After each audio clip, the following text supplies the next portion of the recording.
Welcome everybody to Flamboro Speedway. It's going to be an amazing night. It is hot here tonight, but we're going to have some amazing action as we get through the night. Tonight we're going to start the night off by talking to Connor Pritico. Connor, you come in 6th in the points, but it's so tight, less than 20 markers between 6th and 1st. Is this the championship you think you can still get your hands around?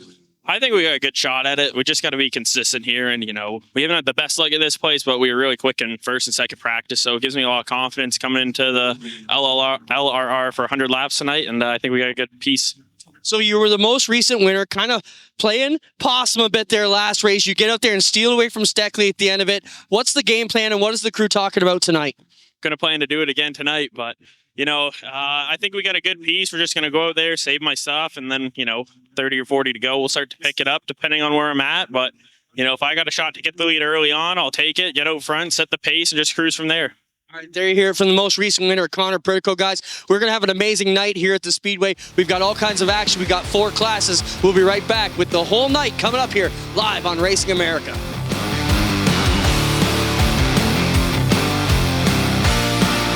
5-star bodies, the most advanced bodies on the market, aerodynamically engineered, manufactured from the highest grade and lightest weight materials, tested tough for optimum performance, the highest quality and most durable products you'll find anywhere.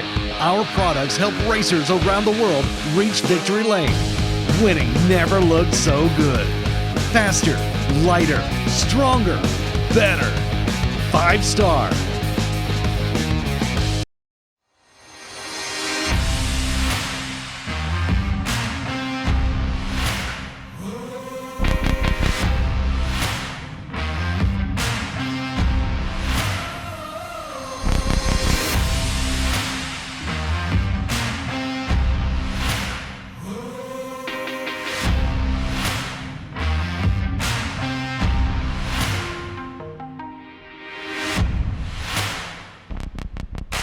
Step into the fast lane with the Race of Champions Modified Series, only on RacingAmerica.tv.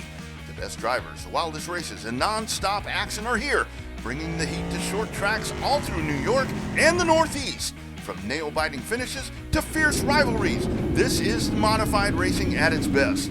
Don't miss a minute of the excitement. Watch the Race of Champions family of series all year long, only on Racing America. Looking for fast-paced action? Get your heart racing at Cordele Motor Speedway. Catch the best drivers from the Southeast compete on the high-speed 3/8 mile oval right in Cordele, Georgia. Just a half mile from I-75 at exit 104. Join us for a fun, family-friendly atmosphere for fans and drivers alike. For more information on upcoming events, visit CordeleMotorspeedway.com. And if you can't make it to the track, watch the action from Cordele live exclusively on Racing America.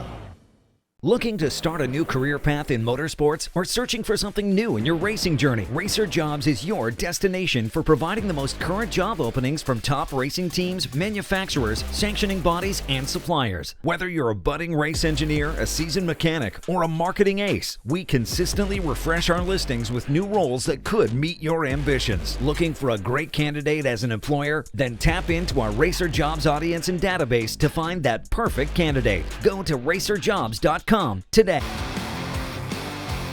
Welcome to Flamboro Speedway, ladies and gentlemen.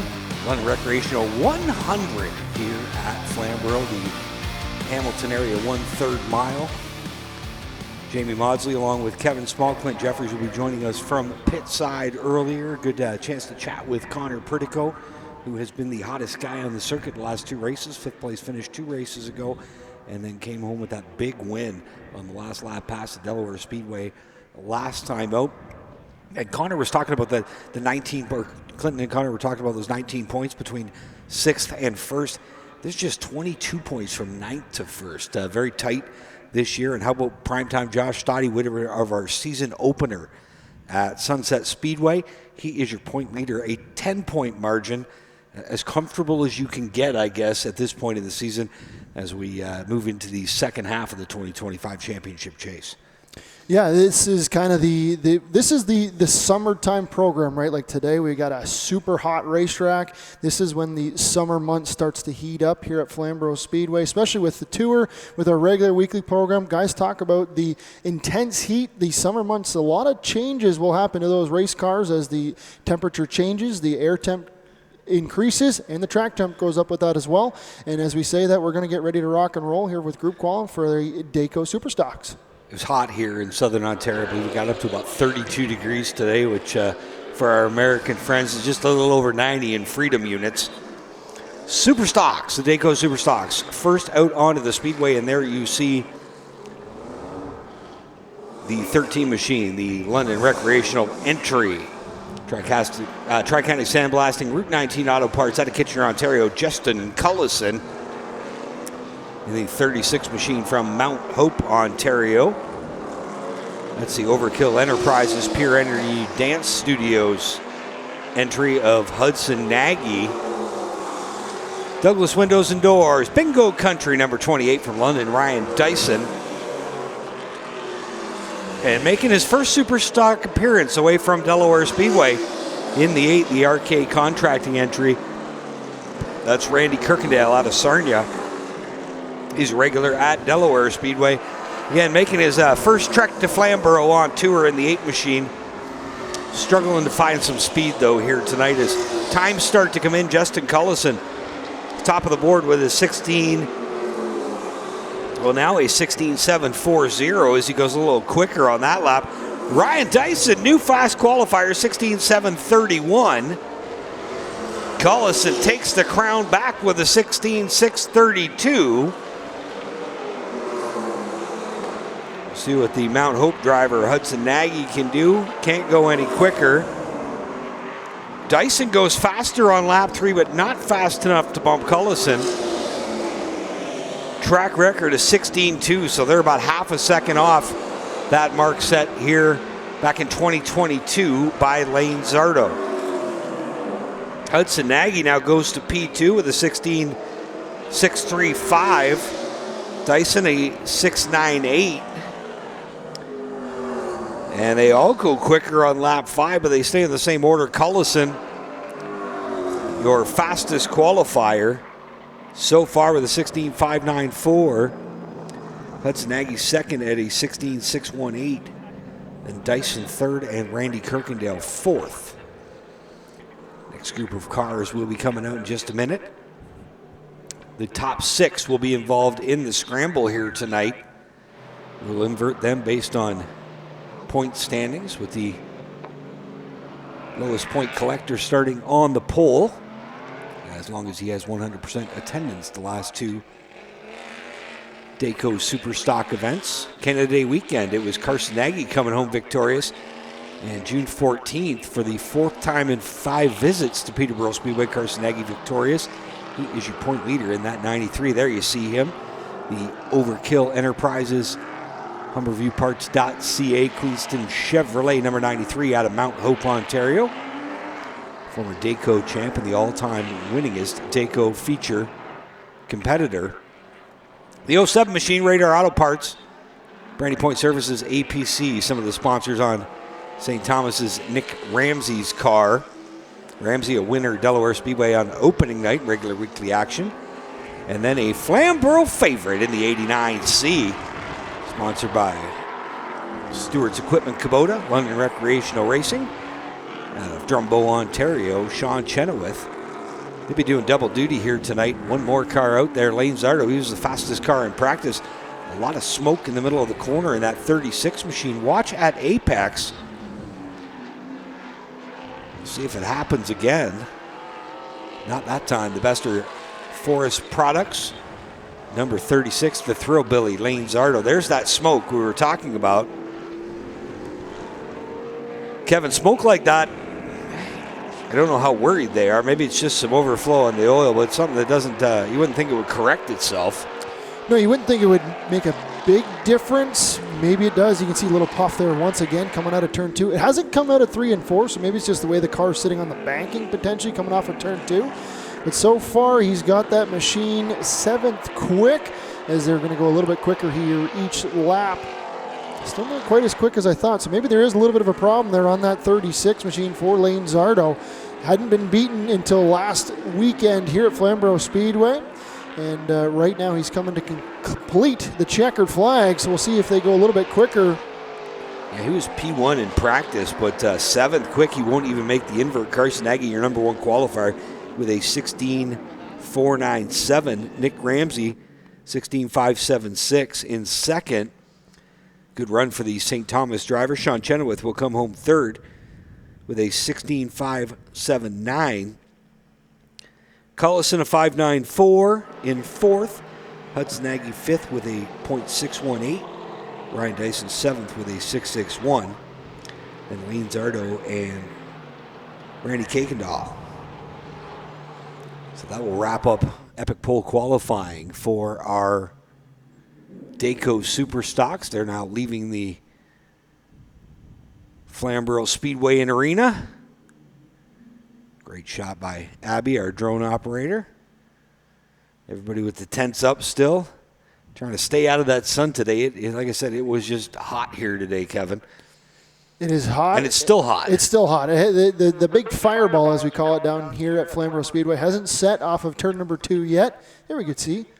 Hey, maybe if we can get those clouds and maybe just shade the surface just a little bit so that some of these fans can take some heat away from them. But it's really nice to see the sun. You know, we've had some dicey weather here throughout the first part of the season, but you know, a big guy like me, I don't do so well in the heat. I'm more of a cool temperature kind of guy, but well, hey, our friend Adam Ross has taught us how to hydrate on Flamburgers. I said that earlier today, and people were giving me some weird looks, but I said I just blend mine up, put them in a smoothie, or just drink them straight. You're good to go. There you go. That's what you get when you're around here every weekend at Flamboro Speedway. So it's great to be here. It's great to have the guys here from GeForce TV here as well. It's a good show. We got a lot of race cars, and I think we're going to throw it. I think Clinton Jeffrey might have somebody down there on the back straightaway. We'll see once we get confirmation from them. But, yeah, they're complete group qualifying for the Dayco Superstocks. Canada Day weekend was a big one at Delaware Speedway. We opened it up on Friday night with Carson Nagy going 2 for 2 in the 2025 season. And then the Saturday night final, the 100-lapper, Kyle Steckley, heartbreak, led laps 1 through 99. But how about Connor Pritico stealing the win with a little bump and run out of turn 2 on the final lap to capture his second career APC late model feature win. There you see primetime Josh Stoddy in the 17 machine. And as you were pointing out, slow in practice. He's in the quote, slow group here tonight.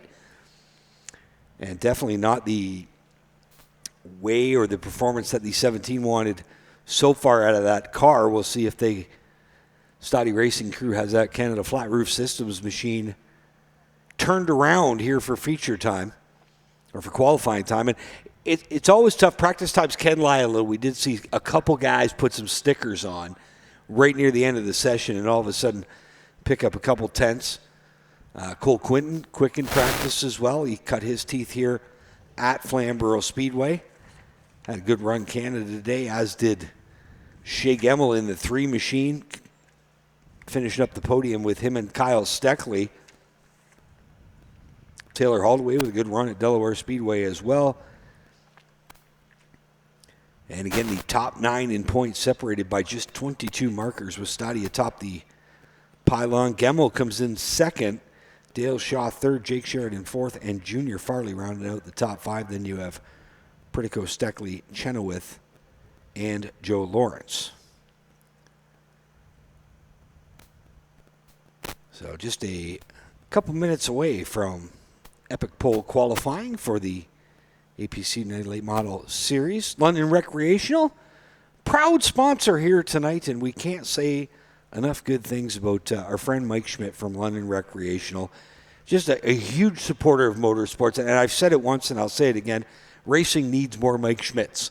You know, just a great way to promote his company, LondonRecreational.com. Some of the projects that he does, the pools that he does, like they are high-end stuff. And definitely some great workmanship, and always a pleasure to see Mike here at the racetrack. Glad he's involved at Flamboro Speedway. Glad he's involved with the APC Tour. Big supporter of Sean Chenoweth's program, as well as a longtime supporter of the Cullison racing team. Yeah, it's great to have. I've always loved chatting with Mike. 10th anniversary of the London Recreational Racing 100 here at Flamboro Speedway. So that's 10 years. That's a long time to be the presenting sponsor for the feature event. So it's good to have them here on board as well here at Flamboro Speedway, and for all that they do here at Flamboro Speedway and throughout the short track racing community. Like you said, Jamie, we need more Mike Schmitz in the short track racing community. And he's not just a motorhead for stock cars, big into the snowcross. Snowcross, go-karting, they were here last night for the Waterloo Regional Kart Club as well, so great to have them on board as well. Well, guys, we need Mike to build us a nice kidney-shaped pool right here in the infield. Me and all the photographers will pitch in a couple bucks, and I think this is the beautiful shape Mike can do here. Or even better, bring some of that snow from up north back. I don't think anybody would complain today. We are going to get our fast qualifier from the Dayco Superstocks together with our APC late model qualifier, our fast timer, and we'll interview both them in a couple minutes, guys. But yeah, it is beautiful down here. It is hot. We need the sun to go away a little bit, but stay hydrated. Jamie, you taught me. Flamburgers, equal hydration. That's an Adam Ross trick for sure. I thought yes. that was you said that.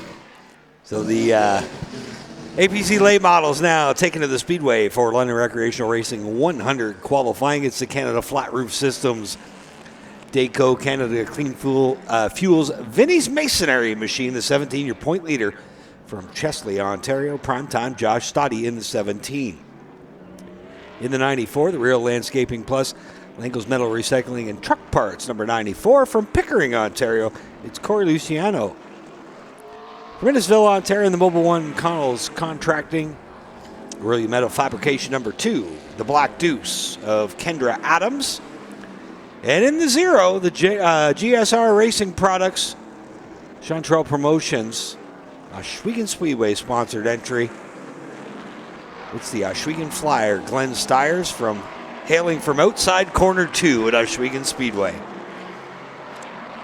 He's got a fleet of cars, man. A full fleet. He had a big night last night at Oswego Speedway, and good to have him back here at Flamboro, back behind that number 0 car. Getting quicker, too, every time. That 0 car is getting a little bit quicker each week with the APC and the 8 Mile Series Tour, and they're working through group qualifying right now. Josh Stoddy, lap number 3, quickest on the board with 15.441. Corey Luciano in second. 15.516. Third, the 2 of Kendra Adams with a 15.572. And the 0 of Glenn Stiers, 15.885. Again, they're going to go a little bit quicker, hopefully, each and every lap. Stoddy now with a 15.382. So keep an eye on that scoreboard as the times get a little bit quicker here as they come off of turn 4 for the final time. The checkered flag is going to fly. See what they can do here on the final lap. Stoddy a little bit quicker, 15.319. So they've got the car better, that's for sure. Definitely better. Definitely better. I would suspect you're going to see a pole speed in the high 1s here today. Maybe the low 2s. It's a little bit cooler from practice in the heat of the day. But obviously a lot more rubber laid down since then between the vintage modifieds out there as well as the Dayco cars running their qualifying. Next up on the Speedway, group number 2. For the APC Epic Pole Racewear qualifying.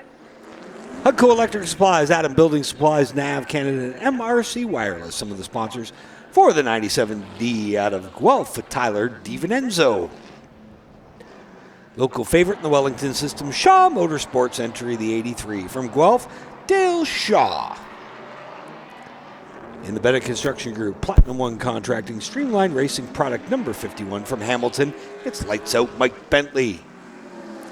And in the NTN BCA Bearings, Struck Energy Systems, 2-Speed Motorsports Machine, the 71 from Durham, Corey McAllister. Corey was down at Delaware Speedway last night helping Connor James out. Victorious in OSS action. It was a decent event. Can't get enough racing for the weekend. There you see the NTN BCA Bearings machine of McAllister. Working through 1 and 2. DiVincenzo now putting times up on the clock. He's 4th quick so far. Quickest of the drivers in this group. If there's any place to get the 2025 season back on track for Tyler DiVincenzo, tonight is the night at his home track. They really struggled at Delaware. They worked on that car through the day. Ended up getting it somewhat decent. were able to come home with a 13th place finish, but this is the one they're looking at is tonight. Shaw, second quick. Fastest car out of this group. DiVincenzo runs second. And how about that? Tyler DiVincenzo up into P2. There's Dale Shaw to the line. Now Dale Shaw goes back to P2. McAllister sits fourth. DiVincenzo stays third. And on his final lap, Shaw goes to the P1 position with a 15.276. Josh Stoddy second, DiVincenzo third, McAllister fourth, Mike Bentley fifth, and Corey Luciano in sixth. So the important thing to watch here, Kevin, you want to be in the top six. If you can qualify inside the top six, you will start in the top six. They will scramble those top six positions based on an invert of the point standings as long as you have 100% attendance. And now our third group rolls out onto the Speedway. He was a bronze medal finisher last time out.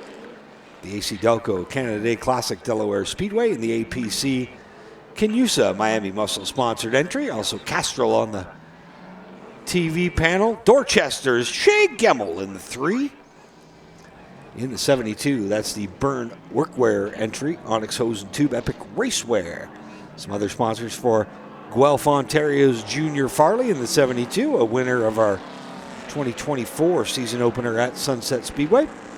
Spire Fire Protection, Just Foam and Spray Installation. Stage It With Style, the main sponsors for Orangeville, Ontario's Cole Quinton.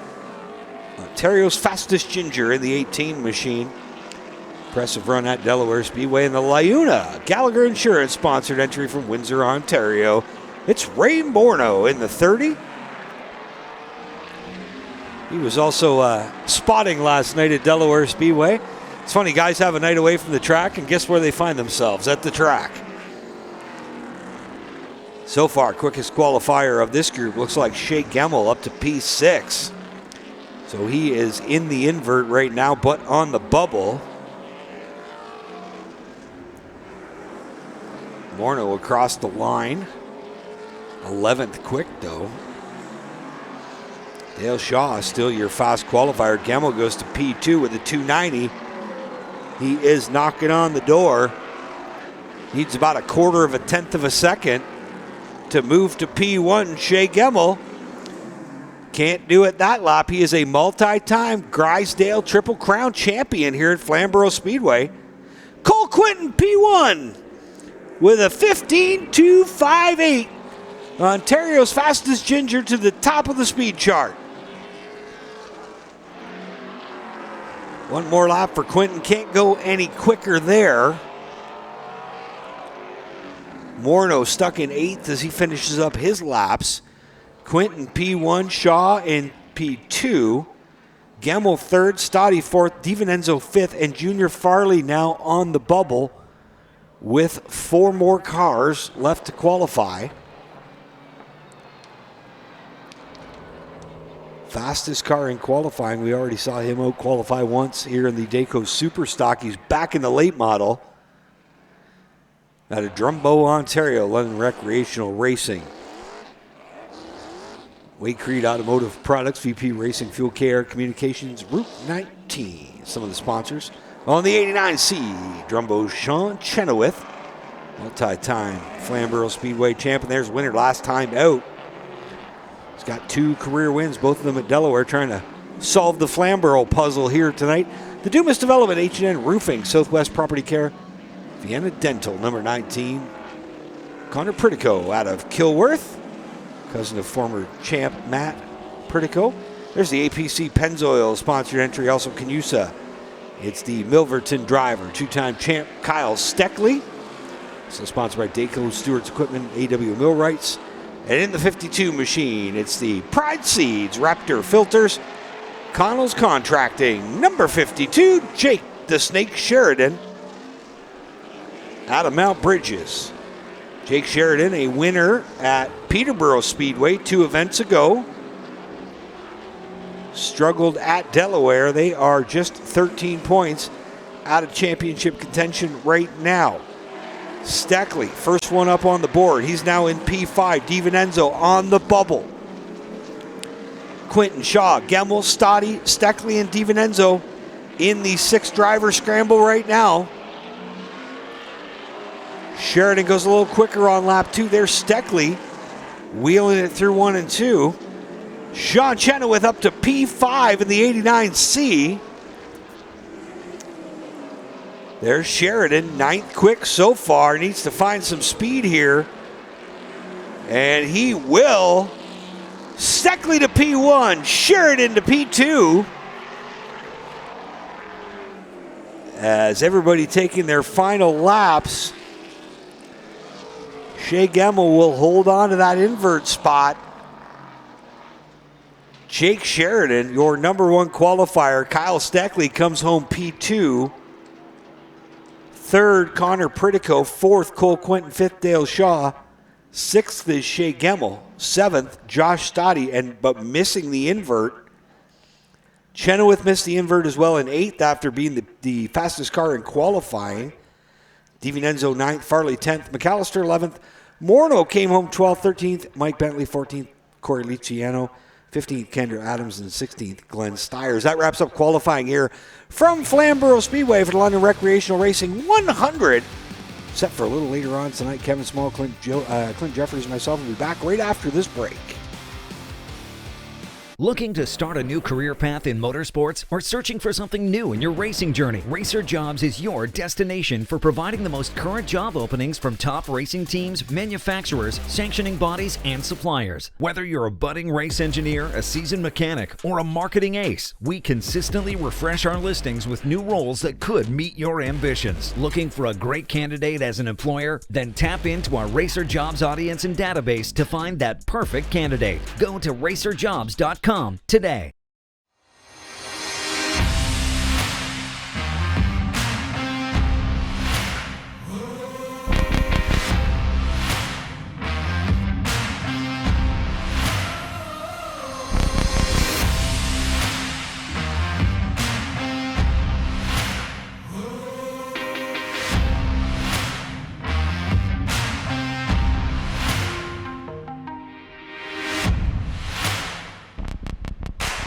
Calling all race fans. We have launched a new travel site where the race fans can enjoy free savings and upgrades on all of their travel needs. RacerTravel.com is free to join and unlocks unpublished bookings and rates for our racing community. Up to 50% off on more than 1 million rooms across the U.S. and Canada with unpublished discounts on hotel bookings. Unlock a hidden selection of hotels and rates that cater to your travel preferences. Whether you're heading out to the track as a competitor, fan, or anything in between, use Racer Travel for all your race, business, and vacation travel needs. Welcome to the home of all race fans, Racing America, live short track racing. Looking for the green flag, and the Snowball Derby is underway. Exclusive NASCAR Cup team content. Enjoy competing with your teammates. You already know. Behind the scenes access. Great car, puts on a great show. I'm excited for that. Claim your front row seat to watch the excitement. Mission accomplished. And drama. Car lifts up in the air. From grassroots to NASCAR. Join us at the home for race fans everywhere. You're watching Racing America right here on Racing America.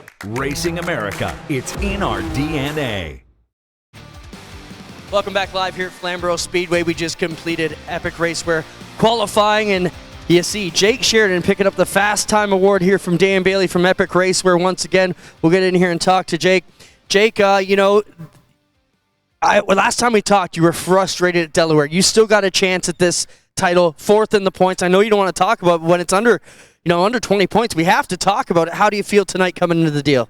Yeah, absolutely. It's just always bittersweet to get your day taken away by that. It's no big deal. But, we just come here and race as best we can for wins every week. I mean, it doesn't really matter where it is. You be as smart as you can. You race everybody the same way no matter what happens in my mind. And I'm kind of a live-in-the-moment guy, so I like to, live it race per race. And we had a good car there where hopefully it swings the right way for us with the weather here at the end of the night. But, it's so far so good, and hopefully we got a good piece for the race. Maybe for the fans at home, explain what swinging the weather the right way means. What are you looking for? It's just sometimes, with the weather here, it's hit or miss, I find here, how much the cool temperature and the sun going away, cools the track temperature down, how much it changes the handling of the car. Usually it tightens up a little bit, you get a little bit better grip, but it's so hot today, and last time here I didn't find a big swing. So we'll see if we got it right center or not. But it's close in qualifying. It's anyone's game. I just got to pick it up a little bit quicker in 3 and 4. That's all it was. There's a lot of really, really great cars here, and just thankful to get to be up here again. And we've qualified well here in the past, but to do something like that's cool and puts us in a good spot for the race. I got another prize for you. Our buddy Mike Schmidt here from London Recreational's got some brownies for you. How much is there, Michael? $300 for the Fast Time Award for Jake Sheridan, guys.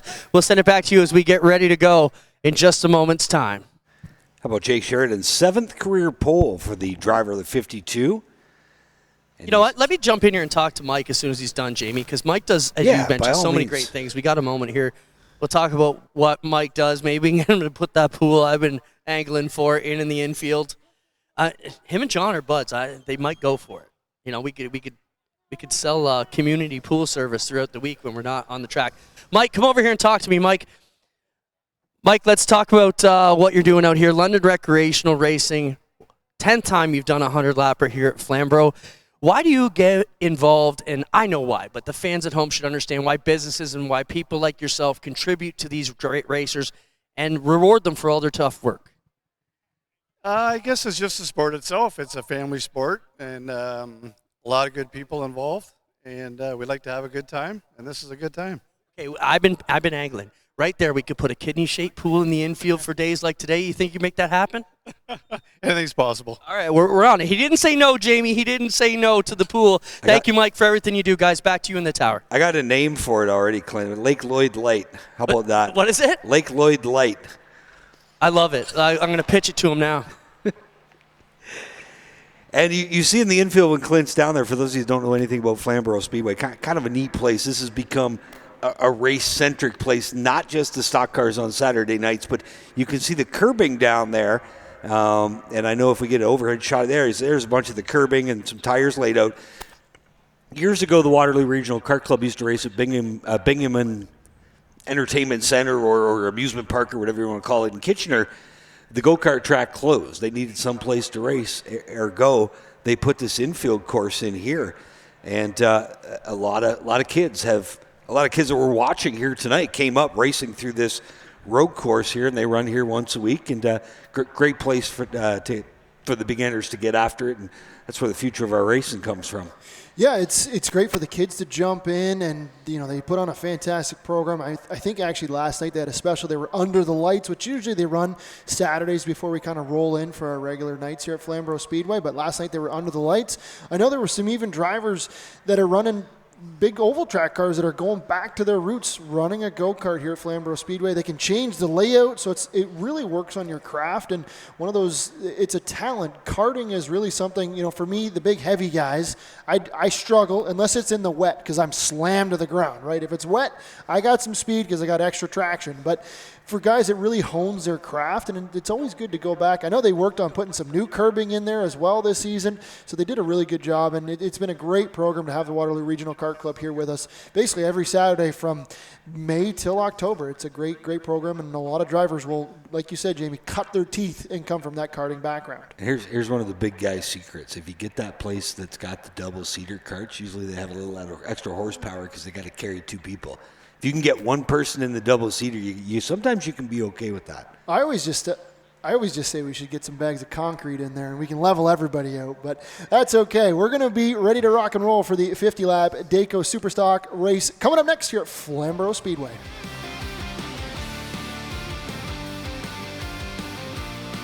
In the fast-paced world of racing, communication is everything. When it comes to at-track communication, Racing Electronics is the leading provider of professional race communications. From driver and crew communications, two-way radios, headsets, scanners, custom hearing protection, and more. Racing Electronics is your go-to destination for all things motorsports. Before the green flag waves, ensure your team is equipped with communication gear from Racing Electronics. Visit a Racing Electronics representative at the track, stop by their showroom in Concord, North Carolina, or shop online at racingelectronics.com.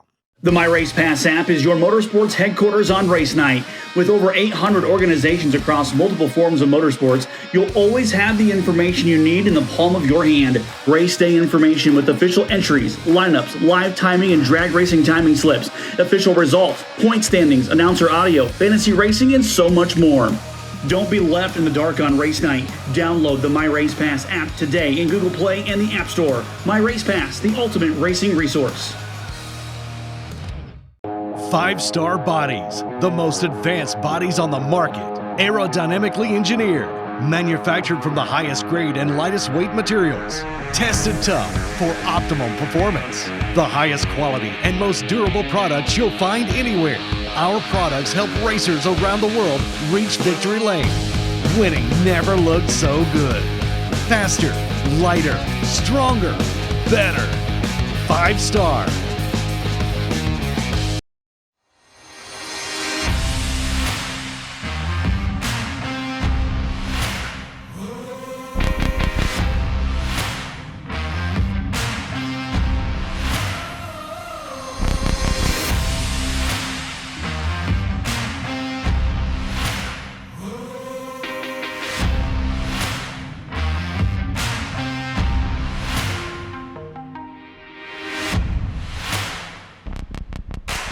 Step into the fast lane with the Race of Champions Modified Series, only on RacingAmerica.tv.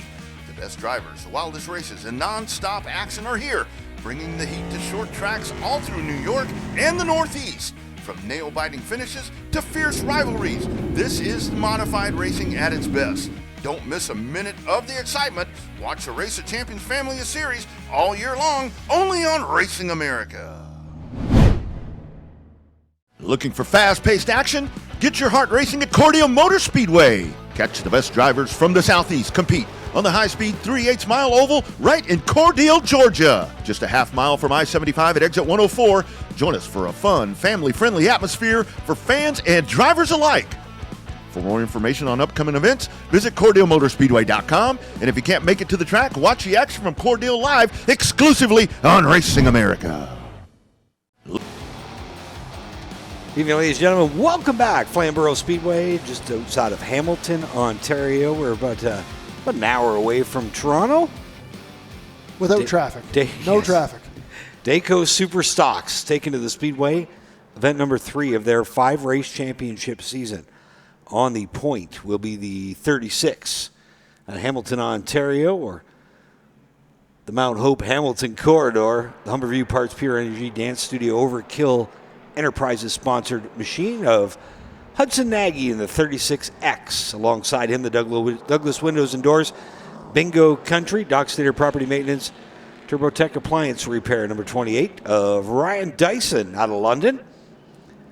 Row number 2 in the Stewart's Equipment, Kubota, Canada, London Recreational Racing, Waycard Automotive Products, number 89C, Sean Chenoweth out of Drumbo. Starting 4th in the APC Auto Parts Center, Radar Auto Parts, Brandy Point Services, entry out of St. Thomas, the 07, that's Nick Ramsey. Row 3 on the inside, Humberview Parts Pure Energy Dance Studio Overkill Enterprises, the sponsors for Mount Hope's Carson Nagy. In the 93, Local Hot Shoe, Luna Recreational Racing's Tri-County Sandblasting, Route 19 Auto Parts. Some of the sponsors for Kitchener, Ontario's Justin Cullison in the 13. And the final row, 2022 Flamboro Speedway champion, former Dayco champ, struggling here tonight though. We'll see if he's got this car turned around. Bester Forest Products, Gully Bridge Entertainment, Montgomery Ford. Some of these sponsors for the Thrillbilly. Lane Zardo, originally from Brampton. This is Walkerton on the entry. I know the car owner's from Walkerton. I don't know if Lane moved or what. And starting 8th, making his first appearance outside of Delaware Speedway in a super stock. Good to see the Arcade Construction Machine, piloted by Randy Kuykendall out of Sarnia, making the trip to Flamboro here tonight. And I believe we got did we get the one to go there, Kevin? I think they got the double up. I think they're coming to one to go this time. 50 laps going to be the distance, the Dayco Super Stock Series. I love the Super Stocks. They always put on a great show here at Flamboro. I hate to say it because people will tell me we're jinxing it, but just so you know, we've had 100 laps Super Stock action this year. I don't believe we've had a caution yet. I wasn't going to be the one to say it, so I'm glad you did. And we have gone caution-free here at Flamboro Speedway in the past before. And if they can do that, it will be over in a hurry. About 13 minutes worth. Hudson Nagy, they have struggled with that car the last year and a half. They've had a miss in the car. They've replaced everything, switches, ignitions, motors, every single wire in the car. We'll see if they've got it sorted out this week. Hudson Nagy is your pole sitter. Ryan Dyson alongside him. Chenoweth in row 2 with Nick Ramsey, and we're off and running. 50 laps for the Dayco Superstocks event number 3 of their 2025 season. Hudson Nagy gets a good jump. He's going to clear the 28 of Ryan Dyson. Now Dyson's going to be on the outside of that 89C of Sean Chenoweth, who powers down to the inside. He's going to take that second spot away. Dyson's going to battle back on the top. Now he's got Carson Nagy, the 93, down to the inside off of turn 2. How about the Thrillbilly? Not a quick car in qualifying, already from 7th up to 4th in just a lap and a half. So it looks like whatever was ailing that car, they've got it fixed, but we still saw the smoke coming out of the right side of that car, as we documented in qualifying earlier on tonight. Again, right in the middle of the corner. Good battle going on. Nick Ramsey side by side with Ryan Dyson, and Nick Ramsey will sashay on by.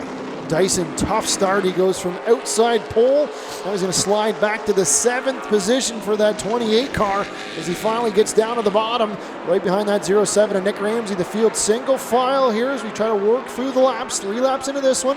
Hudson Nagy out front. Sean Chenoweth in third, but Sean Chenoweth looks like he's got a bit of a hot rod as he takes a peek down to the inside into 1 and 2. As the field is bumper to bumper off of turn number 2. It's like the 401 on weekday traffic down the back straightaway.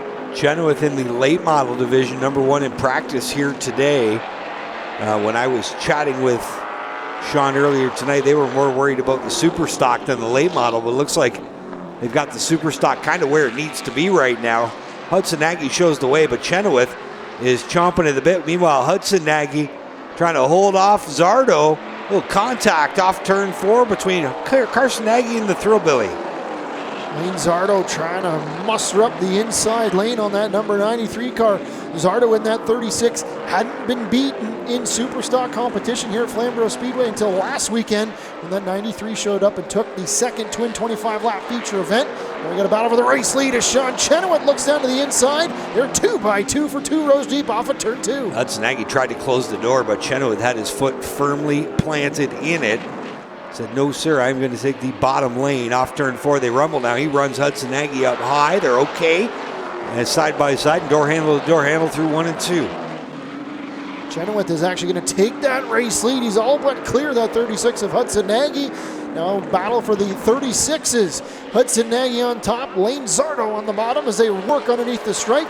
Sean Chenoweth clear out front in this one, but Lane Zardo looking for that second spot off of turn 2. Now Justin Cullison gets in the action as well. Yeah, those 2 racing side by side allowed the 13 of Cullison to sneak back into the picture. That London Recreational Racing sponsored entry, third generation driver out of the Cambridge area. His dad, Brad Cullison, the Iceman, many championships here in Super Stocks at Flamboro Speedway. And Chenoweth showing the way, but Zardo hanging right with him. Hudson Nagy in that battle there. He's going to get stuck on the outside.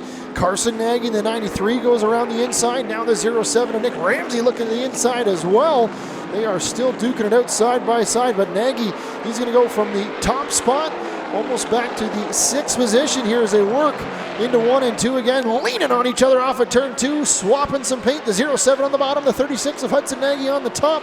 We got a battle for that 5th spot, but there is action all over this 3rd mile Flamboro Speedway. A little thin on cars for the Super Stocks tonight, but I'll tell you, the cars that are here are all good ones.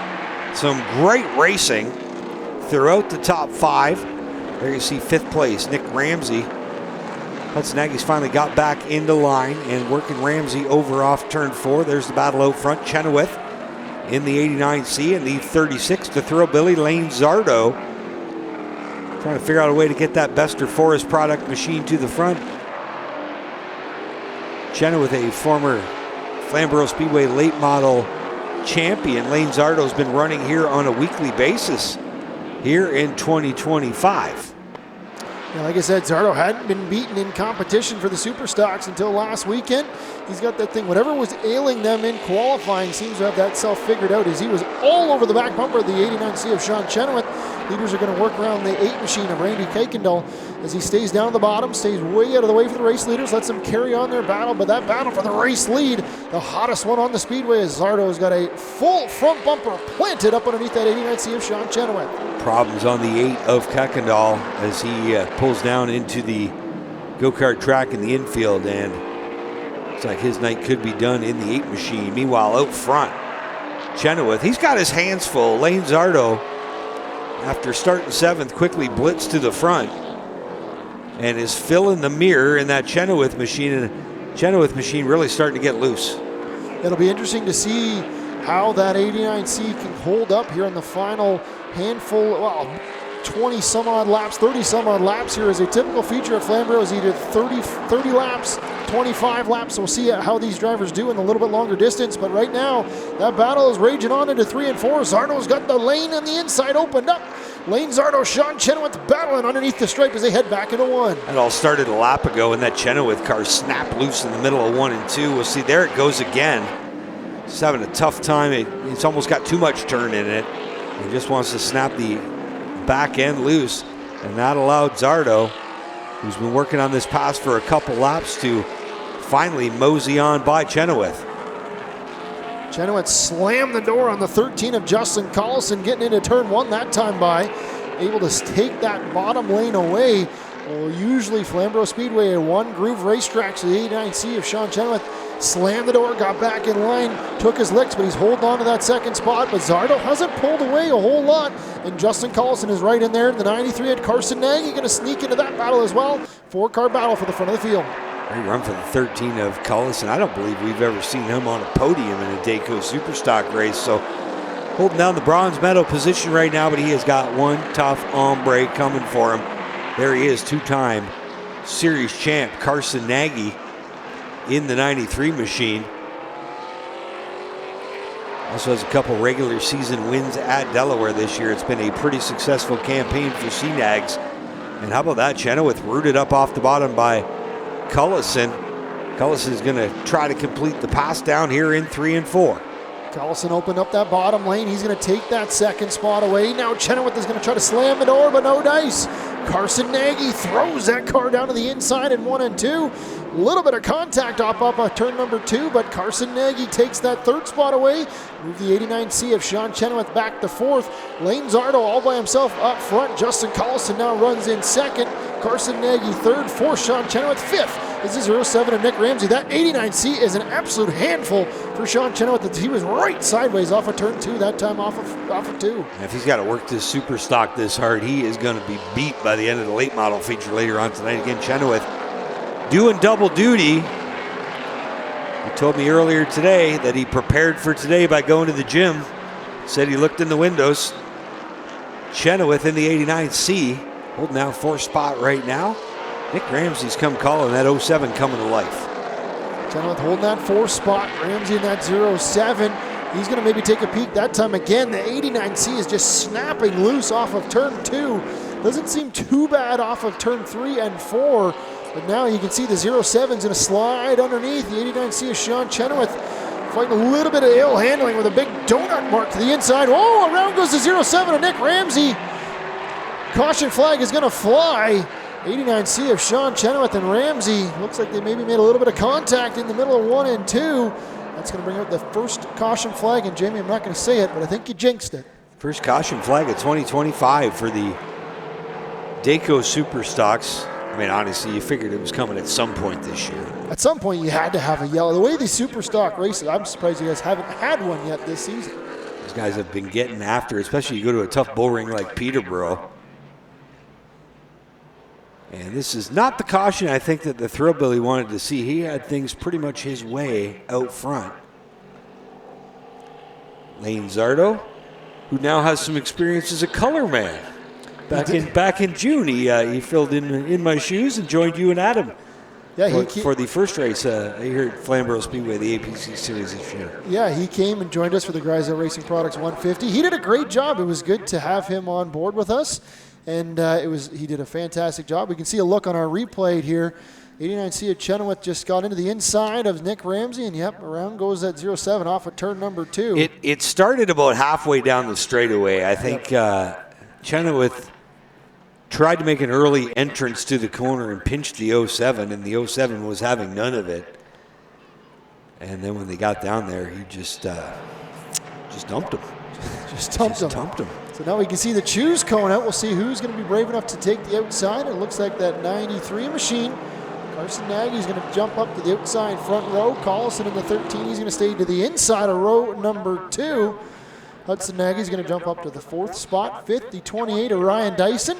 Now, I'm trying to remember who I had the conversation with. I know it was the 13 spot earlier tonight, but do you think I can remember who was spotting for him? Last year, Collison tried to take the outside line every time, tried to restart second. Did not work for me. He fell back into second a couple times, but he said, we're just going to follow the leader on the choose cone today, and he's held true to it so far.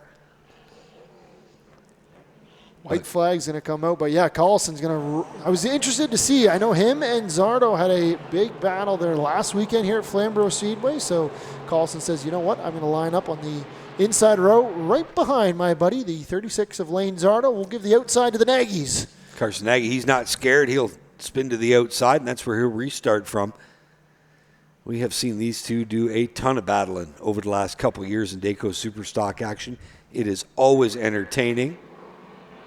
It's hard, but it's clean racing. The two of them have been getting after. Carson Nagy got a good jump. And he forfeit. Oh, look at that, 3 wide.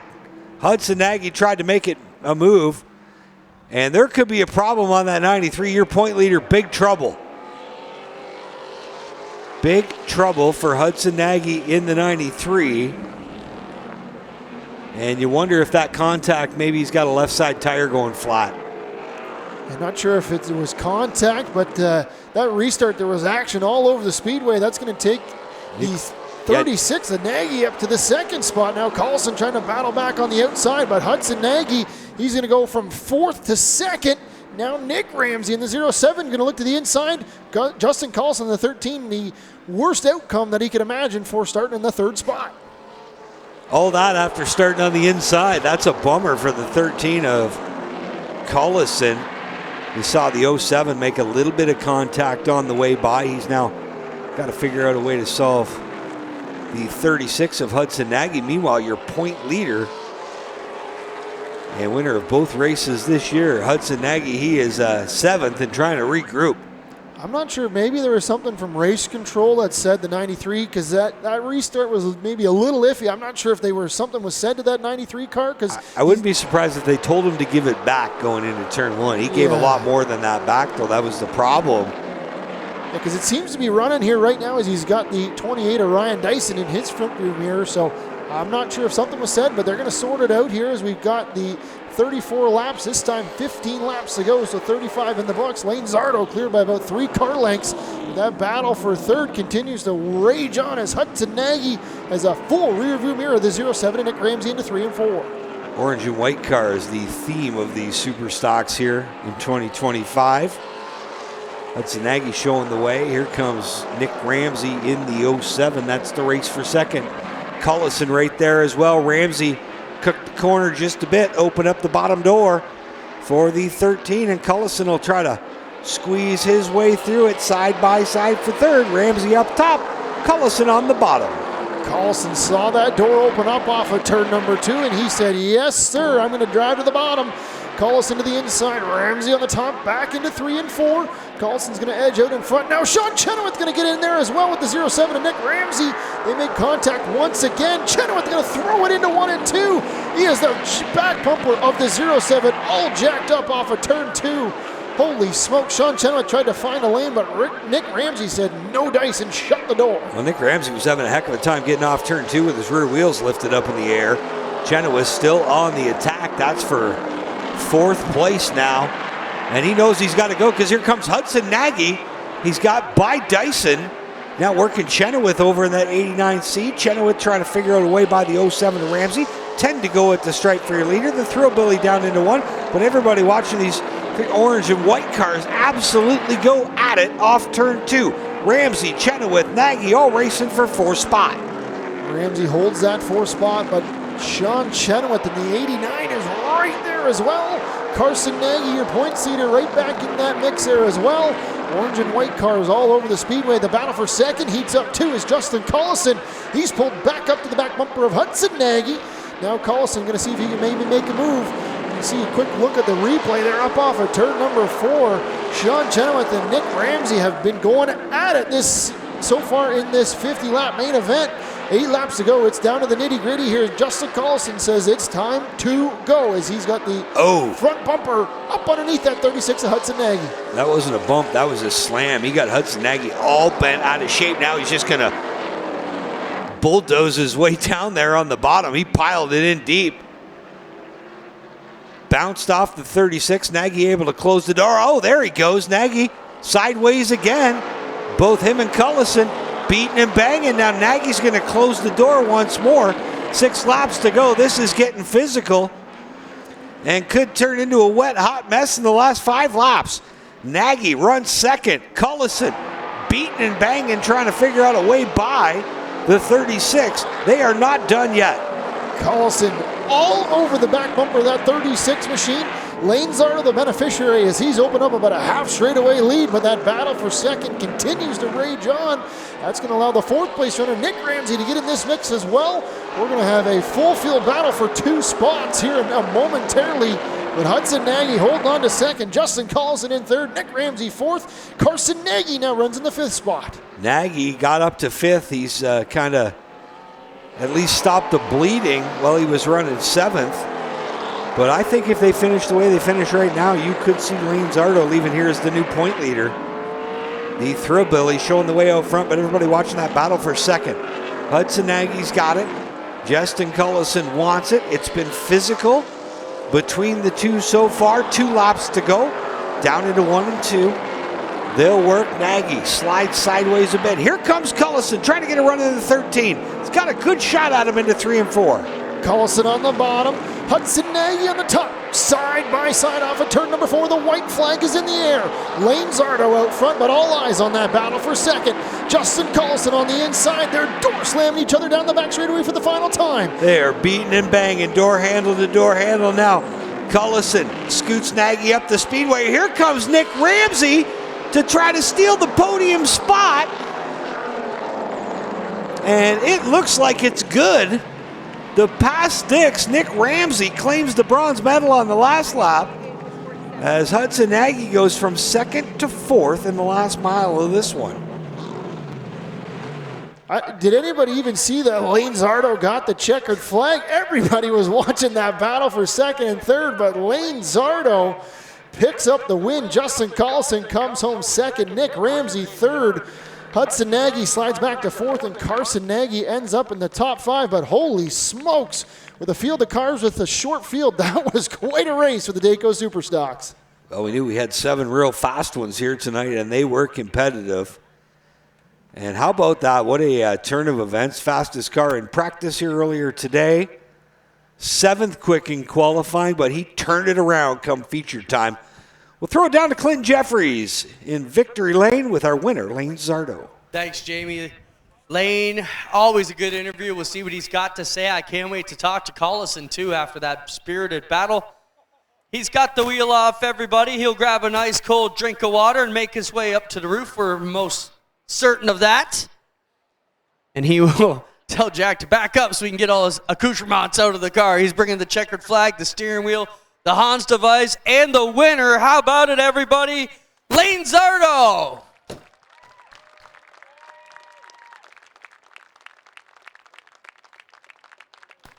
Lane, come on down. Let's have a talk here.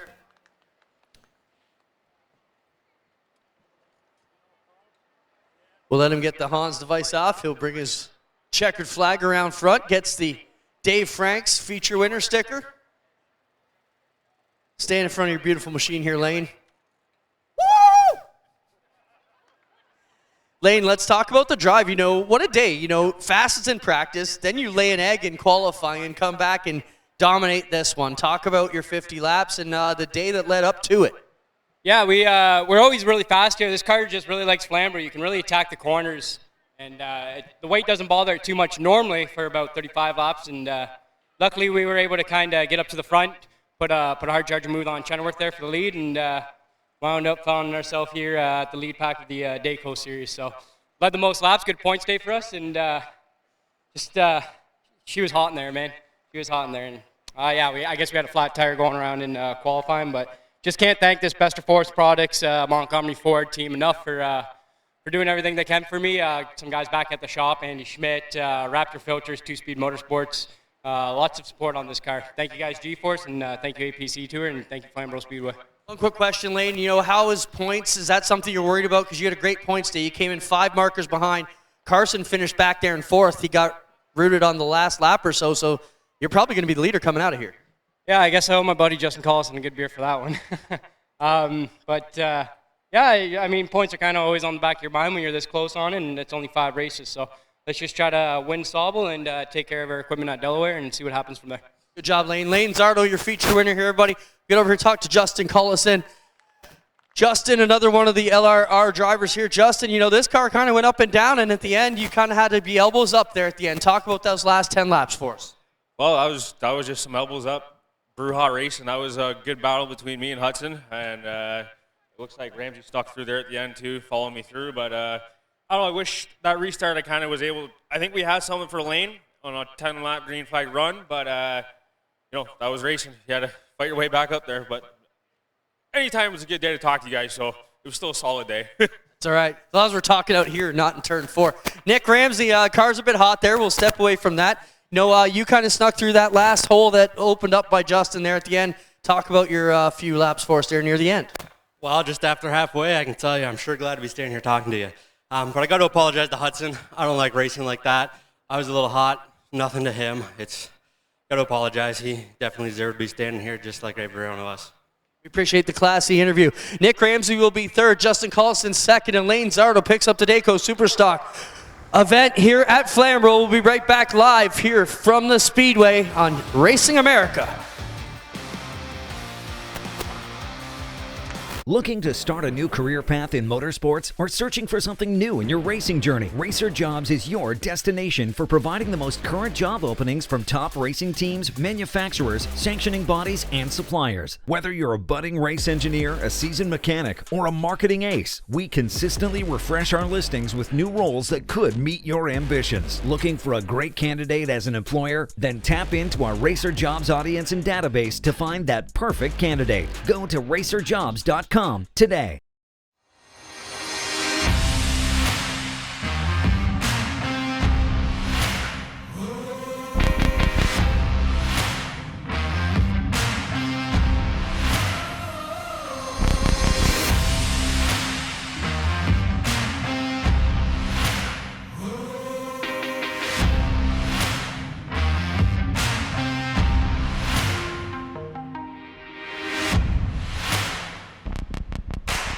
Calling all race fans. We have launched a new travel site where the race fans can enjoy free savings and upgrades on all of their travel needs. RacerTravel.com is free to join and unlocks unpublished bookings and rates for our racing community. Up to 50% off on more than 1 million rooms across the U.S. and Canada with unpublished discounts on hotel bookings. Unlock a hidden selection of hotels and rates that cater to your travel preferences. Whether you're heading out to the track as a competitor, fan, or anything in between, use Racer Travel for all your race, business, and vacation travel needs. Welcome to the home of all race fans, Racing America, live short track racing. Looking for the green flag, and the Snowball Derby is underway. Exclusive NASCAR Cup team content. Enjoy competing with your teammates. You already know. Behind the scenes access. Great car, puts on a great show. I'm excited for that. Claim your front row seat to watch the excitement. Mission accomplished. And drama. Car lifts up in the air. From grassroots to NASCAR. Join us at the home for race fans everywhere. You're watching Racing America. Right here on Racing America. Racing America. It's in our DNA. We're back at Flamboro Speedway. Jamie Maudsley alongside Kevin Smalls up in the booth. Clint Jeffries doing all the dirty work down in the infield today. And we got a little bit of air conditioning up here. It's got to be hot down there still. Yeah, I'm sure it's still hot. I feel bad for Clinton down in the infield, but I got the AC cranked up in here. It's not quite pumping as cold as I want, but Clinton's down there running around. I feel a little bit bad for him down on the surface. He only has to carry a mic. Jack's got to carry the camera. It's got to be even heavier. Vintage Modified's up next. Hey, if you guys don't stop talking about AC, I'm bringing this whole crowd up there, and we're going to tune you guys right up. Actually, it has cooled off a bit. The cloud cover has taken it down about 10 degrees. At least down here, it feels a lot better than it did half an hour ago. So we're getting into some great night for racing, guys. 5th career Dayco Superstock feature win for Lane Zardo. All-time record holder was 6 is Carson Nagy. And Lane Zardo now coming to within 1. At what point do we tell Clinton that we've also got ice cream sandwiches up here? Rehydrating on Flamburgers, ice cream everywhere. All right. Who's coming with me? You're getting a pool, though. The kidney-shaped pool, I'll right? trade the ice cream and the AC for the pool in the infield. Fair enough. As long as there's no announcer swimming race and Speedos or anything like that, we're good to go. We could sell tickets for that. That would be entertaining. People would pay to watch that. Pay I would have worn watch anything. That. Yeah. I would have worn anything to get in the pool 20 minutes ago. So Vintage Modifieds will be up next for their second feature. We're getting the notice from the stands out here. We're waiting for the ice cream to show up. It's got to be on its way. So just before we get going for the Grindstone Landscaping Canadian Vintage Modifieds, just want to give a big shout out to the Calling family. All of them are here tonight with us. Calling family awarding a $500 purse to the first feature was to the 85 of Cam Thompson, all in honor of Merv Calling. So big shout out to the Calling family, all that they've done here at Flamboro Speedway as well. A big shout out to Jason Bodwin from Touchwood Cabinets for also donating $500 to one lucky driver for this second Twin 25-lap feature event. So a big shout out to all of them for making things possible. And Grisdale Enterprises, they've sponsored a American Racer tire as well to one of the drivers. So big shout out to all of them. I wanted to make sure that they got a little shout out there because Gary Calling did a lot here at Flamboro Speedway. And, yeah, you had some big shoes to fill when you started as the announcer here, and Gary had like no formal training. I think he was the only one that applied for the job when they needed an announcer, and they gave him the mic. But he was entertaining. He had kids' bike races going on all the time. Always had draws and raffles. Was a big part of the Speedway as an announcer for a number of years. And then I believe his title changed to race director when you came aboard, Kevin. And just a great guy. Always got a smile on his face. Always big to help people out. He's I believe he's a crew chief officially on the Cole Quinton number 18 machine down there working on that kart. And then two of his kids go-kart here at Flamboro Speedway in the Saturday program. Yeah, I learned a lot from Gary. I'm not going to say that I had big shoes because Gary is of the, we're going to say smaller size. It was great to learn from Gary. And if you know Gary, his day job, and this is the one that shocked me, a kindergarten teacher.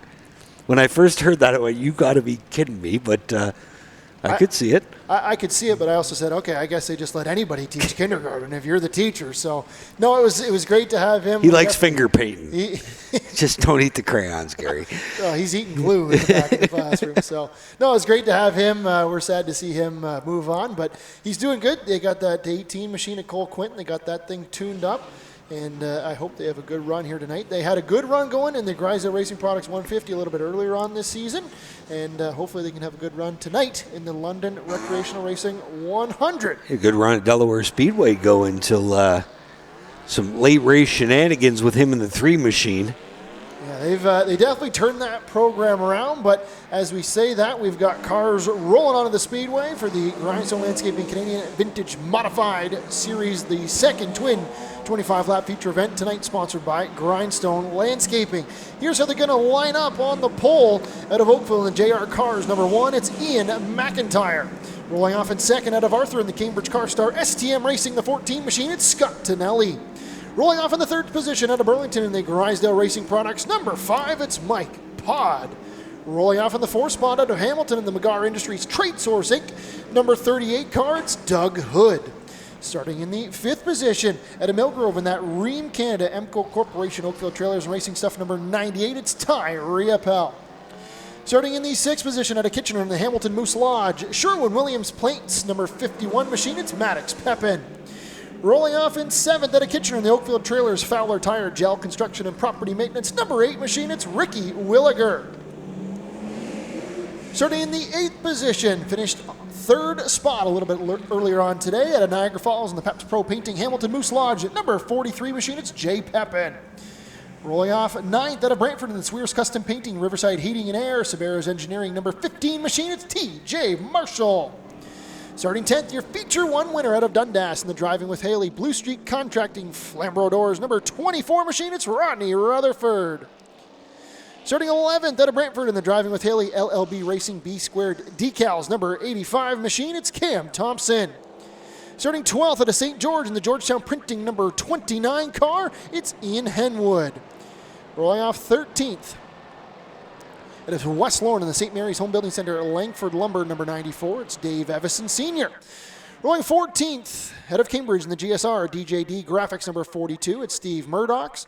Rolling in the 15th spot, head of Cambridge in the Carlisle Family Chiropractic, Oakville Trailers, LLB Racing number 84. It's Jordan Ramsbottom. To the outside, the 13 machine out of Binbrook in the Queenston Chevrolet JTM Racing Gas Motorsports number 13. It's Samantha Trowola. And rounding out shotgun on the field, out of Kitchener and Edgar Excavating number 37, it's Heath Penny. A full field 17 Grindstone Landscaping Canadian Vintage Modifieds. Good to see big numbers for this class. It had dwindled over the years, but 17 of them out here tonight should be a good feature. Feature number 2 for the Grisdale Vintage Modifieds. Rodney Rutherford was quick in Feature 1. Rutherford pick up the win, 15 at TJ Marshall. And the 43 Jay Pepin rounded out the podium as we get set to go. The green flag is in the air. We're underway for the Grindstone Landscaping Canadian Vintage Modifieds. We're down in 1-0. We got some smoke, but everybody gets through. McIntyre will squirt out front. Here comes veteran Mike Pod in the 5 machine. McIntyre out front. Mike Pod, the team car, down to the inside looking for second.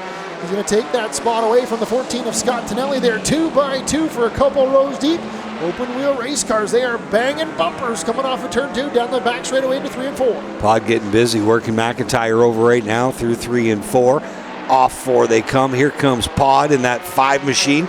He's going to dive to the bottom. He's going to get about halfway up to the side of McIntyre's car, but can't complete the pass off turn 2. Ty Riopel clears the 14 of Scott Tonelli, now the 8 of Ricky Williger, and the 15 of TJ Marshall. Going to look to the inside as well. McIntyre up front, but they are nose to tail underneath the stripe. Pod going to make a big move down into 1 and 2, looking to the inside, but McIntyre and that JR's cars keeps the momentum up on the top. Those top 5, 6, 7 cars now clear themselves. The 14 of Scott Tonelli, after starting on the front row, he's worked his way back to the outside of the 85 of Cam Thompson, still looking for a spot. That's an Eric Filter cover. Cover bouncing into turns 1 and 2 off the 1 of Ian McIntyre. As he is slow down the back straightaway, caution flag is going to fly. I think it was just the cover, wasn't it? Caution flag flies, so does the air cleaner cover. Something else went rolling too. I believe that was the filter that came out the front, and the cover itself went, unless that's the filter still attached. Either way, a tough break out front in that 1 machine. See if he's able to continue on here, bring that to the attention of his crew. And it looks like he will. Here's another shot of it. Parts and pieces went flying getting into turns 1 and 2 for the 1 machine. There's a nut that goes on the top of that, and my guess is somebody forgot it. Somebody, it's always a loose nut that ends up in a bad spot. It's like being the hood pin guy. You got one job. One job or filling it with fuel.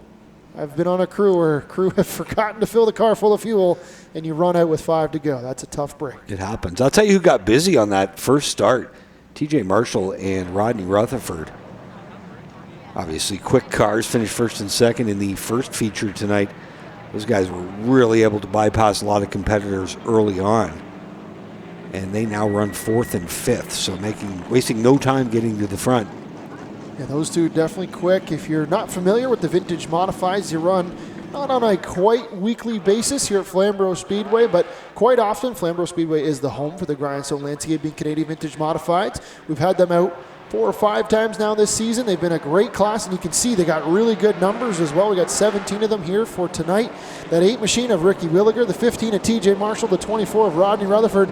Those guys have kind of deemed themselves as the cream of the crop, as we say. But one driver to keep an eye on, that 98 of Ty Riopel, looking for his first official feature win. He picked up the Dash for Cash win a couple weeks ago. So that 98 car in that Rheem Canada 98 machine has gotten quicker and quicker every week out. Now he's on the outside of the front row with the wily veteran, the 5 of Mike Pod.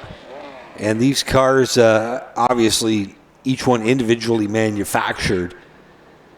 A lot of work goes into these vehicles in the shop. Each car, has their own specifications. They're all built differently. Some of them have a inline 6-cylinder.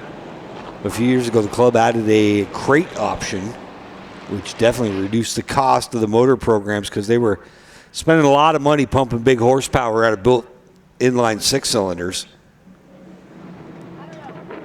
Getting set to go, 21 laps left when they get the green. Mike Pod will be the control car.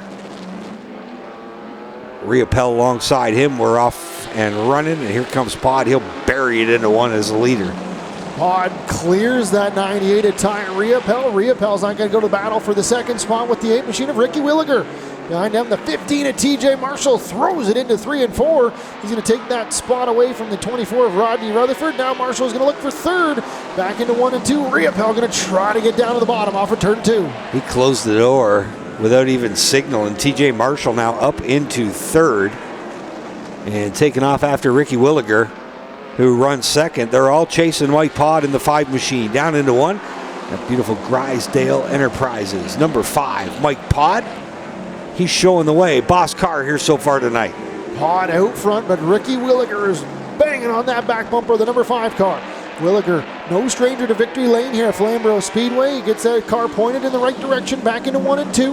Applies the pressure once again to the 5 machine of Pod off of turn number 2. He's got to be careful, go. That 15 of TJ Marshall right in the tire tracks as well. Most of the field working themselves out single file, but they are nose to tail as they work underneath the stripe.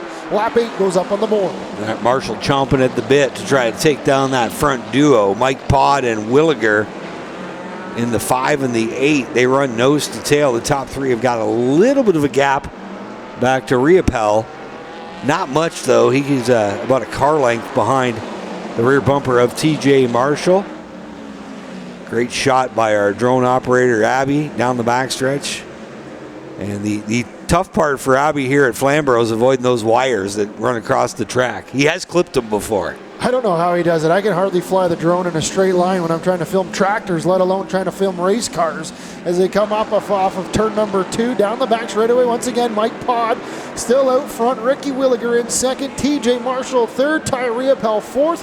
Rodney Rutherford works in fifth. We got a battle for the race lead. Ricky Williger looking to the inside, but Pod shuts the door of that number 5 machine. Williger getting a really good jump off the corner. Will he be able to get to the inside of Pod? Not quite. Has to give Pod that lower groove through 3 and 4, but Pod pushing up the speedway a bit here. Williger is going to get alongside him. He's in there now going into 1. They're side by side. Williger down low, Pod up top, and Williger squirts out front. Ricky Williger, your new race leader. Now Mike Pod's got to fend off the challenge from the 15 of TJ Marshall. 98 of Ty Riopel. The 24 of Rodney Rutherford going to go looking all to the inside. Move the 5 machine of Mike Pod back to the 5th spot. He's going to slide from 1st to 5th in 1 lap. Ricky Williger out front. TJ Marshall second. Now third, the 98 of Ty Riopel. So Pod's got to reset now and go on the attack.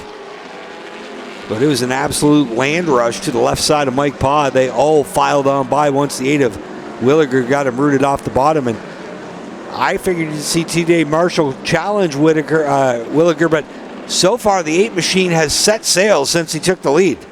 Ricky Williger in that 8 machine, he's opened up about a car length, maybe a car length and a half separation between him and the 15 car. They work around the lap car, the 13 of Samantha Trowola, staying down to the bottom, out of the way of the leaders as they come off of turn number 4. Lap 15, now 16 up on the board. Williger out front, TJ Marshall in second. Ty Riopel third, Rodney Rutherford fourth, Mike Pod fifth, Jay Pepin runs in sixth, seventh, 85 of Cam Thompson. Your recipient of that Merv Calling $500 from earlier today. Right now, running in that 7th spot, having a good run. Maddox Pepin in 8th, 9th, the 38 of Doug Hood, 10th, the 84 of Jordan Ramsbottom, 11th, the 14 of Scott Tonelli, 12th is the 29 of Ian Hedwin, then the 13 of Samantha Trolla. Last car on the Speedway. We're getting down to it. 17 laps up on the board, now 18. That lead is shrinking as TJ Marshall's got that 8 in the crosshairs. Working through 1 and 2. Marshall just stalking the 8 of Williger, and how about the 85 of Cam Thompson, one of the bone stock competitors here at Flamboro Speedway, stepping up into the modified division. He's a talented young shoe, got a bright future in front of him, having a good run here tonight. Out front, still the 8 of Williger, with TJ Marshall breathing down his neck. Marshall now closes up to within a few feet of the 8 machine. Williger's got some work to do if he wants to hold off TJ Marshall for the final 5 laps. Williger out front, Marshall closes in. Once again, these two have been duking it out all season long here at Flamboro Speedway. TJ Marshall trying to hunt down that 8 machine. It's one thing to catch him. It's another thing to try to get that nose underneath that 8 car and pass him. A little bit further in the field, the 84 of Jordan Ramsbottom works around the 38 of Doug Hood. It's the first side-by-side battle on the Speedway. Ramsbottom's been working on him for a couple laps, and he's going to complete the pass into 1 and 2. But the battle up front, Williger and Marshall still duking it out with only a handful of laps to go. 1 mile of racing left as they hit 3 to go around the 3rd mile. Williger still holding the serve. Off turn 2. Marshall's going to tuck right into the line. We'll see if Marshall's got big enough. Problems. Oh, 2 of them wrecked. The 84 of Jordan Ramsbottom, and it looks like the 42 of Murdoch in there. I think that's the 38 of Doug Hood. 84 of Ramsbottom, yeah, the 38 of Doug Hood, the 84 of Ramsbottom, the 51 of Maddox Pepin.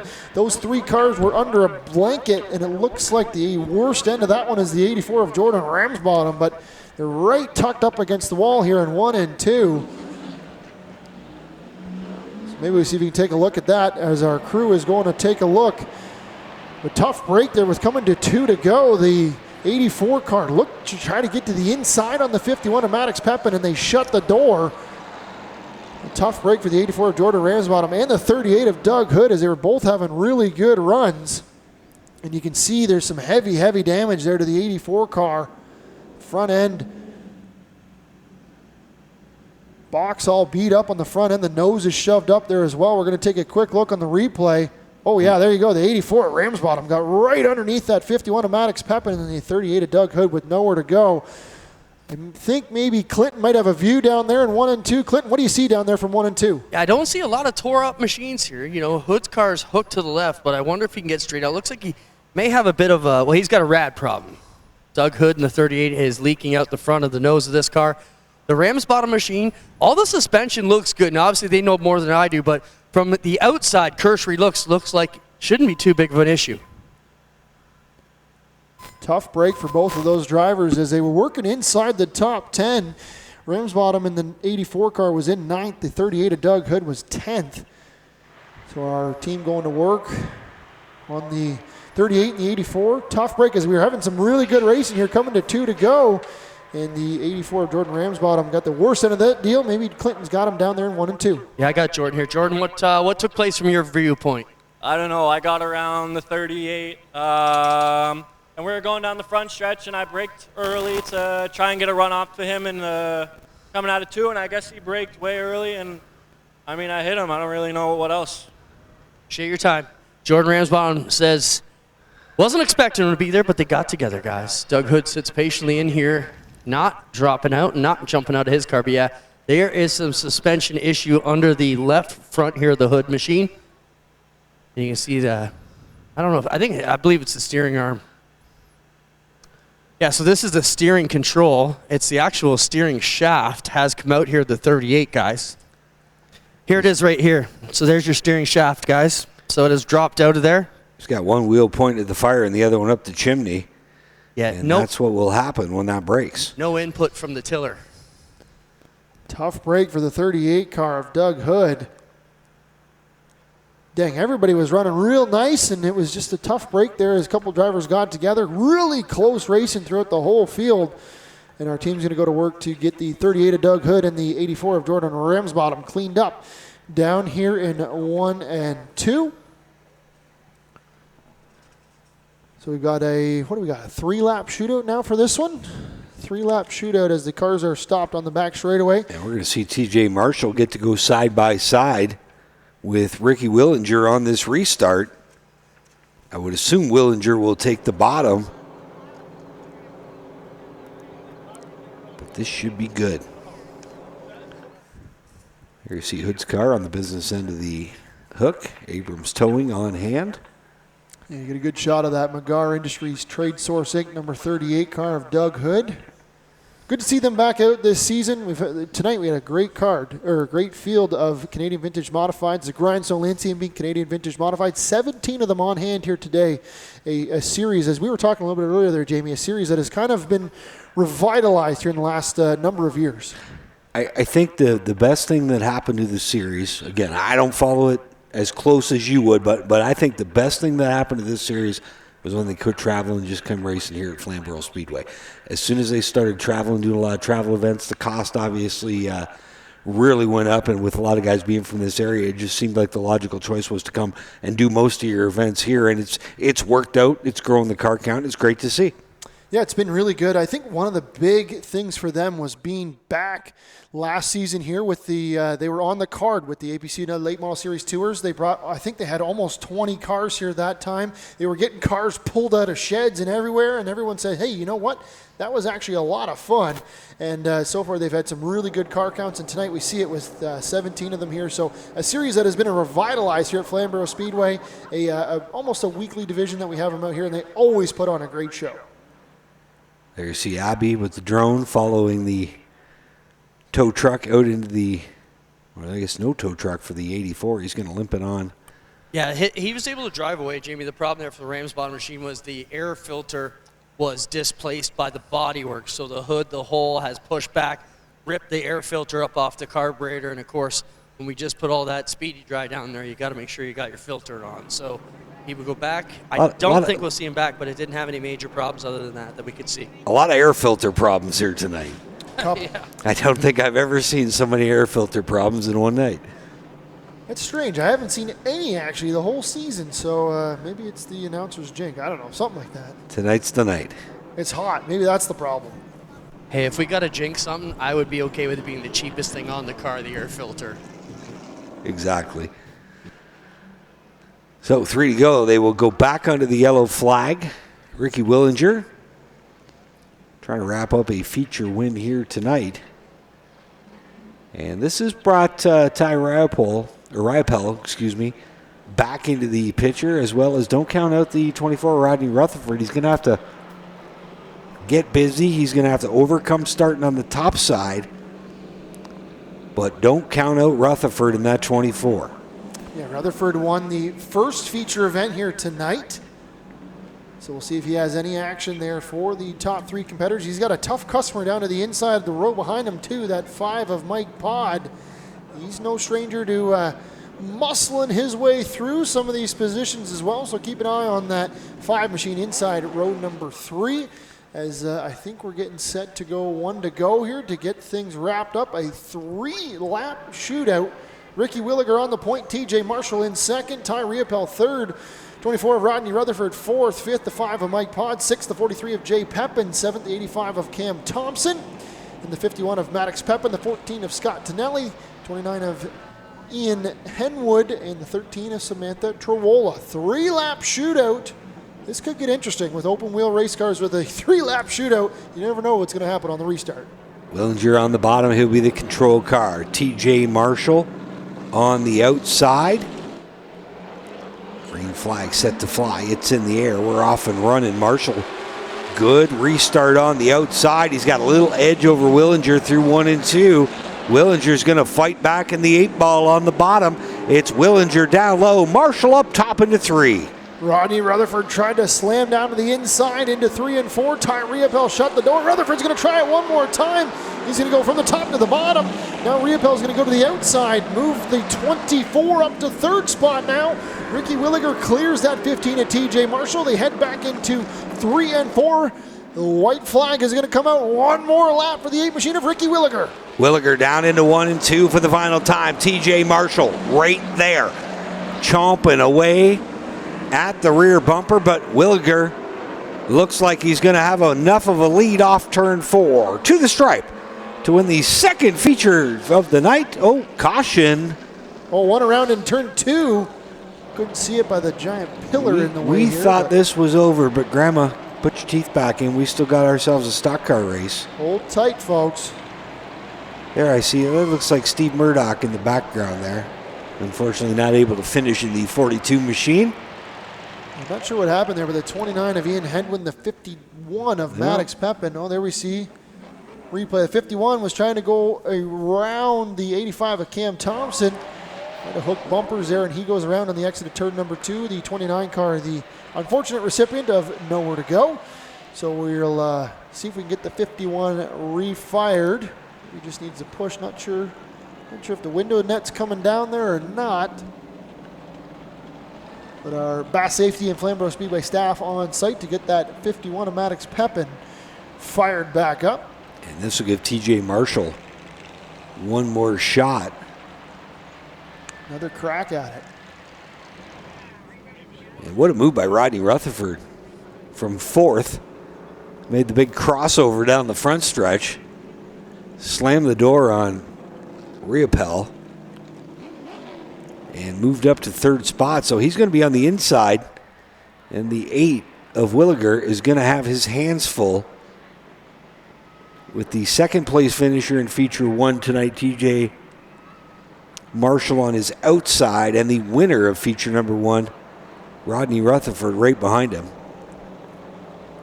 Well, the worst news is that we see the Flamboro Speedway tow truck going to work on the 51 of Maddox Pepin. So that's a tough break for the 51 car. They've been improving speed week in and week out here at Flamboro Speedway. And with 1 to go, going off on the hook is a tough deal. But our team's going to go to work, get that car picked up so we can conclude the feature event for the Grindstone Landscaping Canadian Vintage Modifieds. Again, tonight's feature sponsor is Grindstone Landscaping. They're presenting sponsor for the series. And again, a big shout out to the Calling family for putting in a $500 reward to the recipient from Merv Calling. So big shout out to them, and to Jason Bogman from Touchwood Cabinets for throwing an extra $500 into the finisher of their choice here in feature 2. So right now, Ian Henwood is in the hot spot right now as the last car on the lead lap. Could be looking at a bonus $1,000 here tonight. See what happens in the, what do you got, 1 lap to go? I guess, I'm not sure if we're going to do a green-white checkered or a 1-lap shootout. I should probably know this as they're here almost every week, but can't say I've had this issue too many times this season. So we're going to get this one sorted out here. But the 8 car of Ricky Williger out front. TJ Marshall is going to be in 2nd. Rodney Rutherford 3rd. 4th will be the 98 of Ty Riopel. 5th, the 5 of Mike Pod. 6th is going to be the 43 of Jay Pepin. 7th, the 85 of Cam Thompson. 8th, the 14 of Scott Tonelli. And 9th, the 29 of Ian Henwood. Then the 13 of Samantha Trowola, a couple laps down, but still on the racing surface. White flag set to come out this time by. I believe the field is doubled up. And we are all set to go. 2 laps left to decide this one.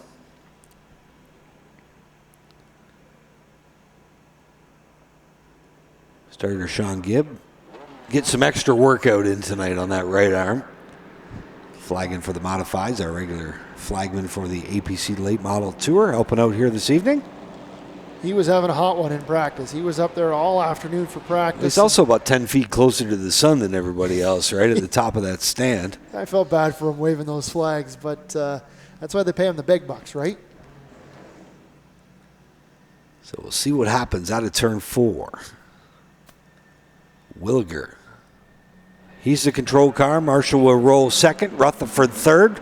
Watch for the winner to come from one of those 3 spots. Green flag out. We're off and running. Marshall by half a car length through 1 and 2. He slides up just a bit. Williger able to squirt out front. Now Marshall's got his hands full. Here comes Rutherford for 2nd. Rutherford down to the bottom. TJ Marshall on the top. This time off of turn 4. White flag in the air. 1 more lap of racing action to go. Unless it was just a 1-lap shootout. Oh, the 29 of Ian Hedwood around in the middle of the back straightaway. So the caution flag's going to come out. The question is, did he stay on the lead lap, though? That's the biggie. Last car in the lead lap will get that Calling Memorial Award tonight, the $1,000 bonus. Henwood has rolled away. It looks like he's still showing as the last car in the lead lap. I believe that would net him more money than the feature winner would take home tonight. I would think so. Maybe by double. It might very well be. So big shout out to the Calling family. Do you know how many Flamburgers you can buy with $1,000? 3. Oh, sorry. A lot. You could treat the crowd to Flamburgers. Unless you go with the double patty, dipped in gravy with fried onions, bacon, and cheese. That's the way I do it. Probably, I'm going to say then probably about 98 of them maybe. Probably. So somewhere in there. Carry the 4. You're the math guy, right? We missed you last time. Adam and I had our shoes and socks off here trying to do math last time. That would have been ugly. Yeah, there we see a quick replay there. The 29 Ian Hedwood just goes round off the exit at turn number 2. I definitely don't ever want to see Adam's feet or feet pics from Adam. He was talking about selling them, I think. You have to pay people to watch, I believe. We kid because we love. The big guy not here this evening. Working on his Western accent, I think, over there. I just want to see one picture of Adam Ross in a cowboy hat. Adam Ross in a cowboy hat and cowboy boots. That would be quite the sight, wouldn't it? And chaps. Okay. that might be the line right there. There's the line. We found it tonight. We're not even at the late model feature yet. That's okay. We're having fun. Ricky Williger. Again, the control car. We're going to try this one more time. Looks like a green-white checker to decide this one. Marshall was able to inch out front of the 8 car, but just couldn't find that grip on the high groove coming off turn 2. That allowed Rutherford to challenge. We'll see what happens here if Williger can close this deal. One more attempt at a green-white checker. Down into 1. The 8 will hold serve. This time he's got a little bit better run. He's going to close the door on Marshall off turn 2. Marshall's going to try to close the door on the 24 of Rodney Rutherford, and he will as they sneak in single file off of turn 4. White flag in the air. One more lap of racing action to go.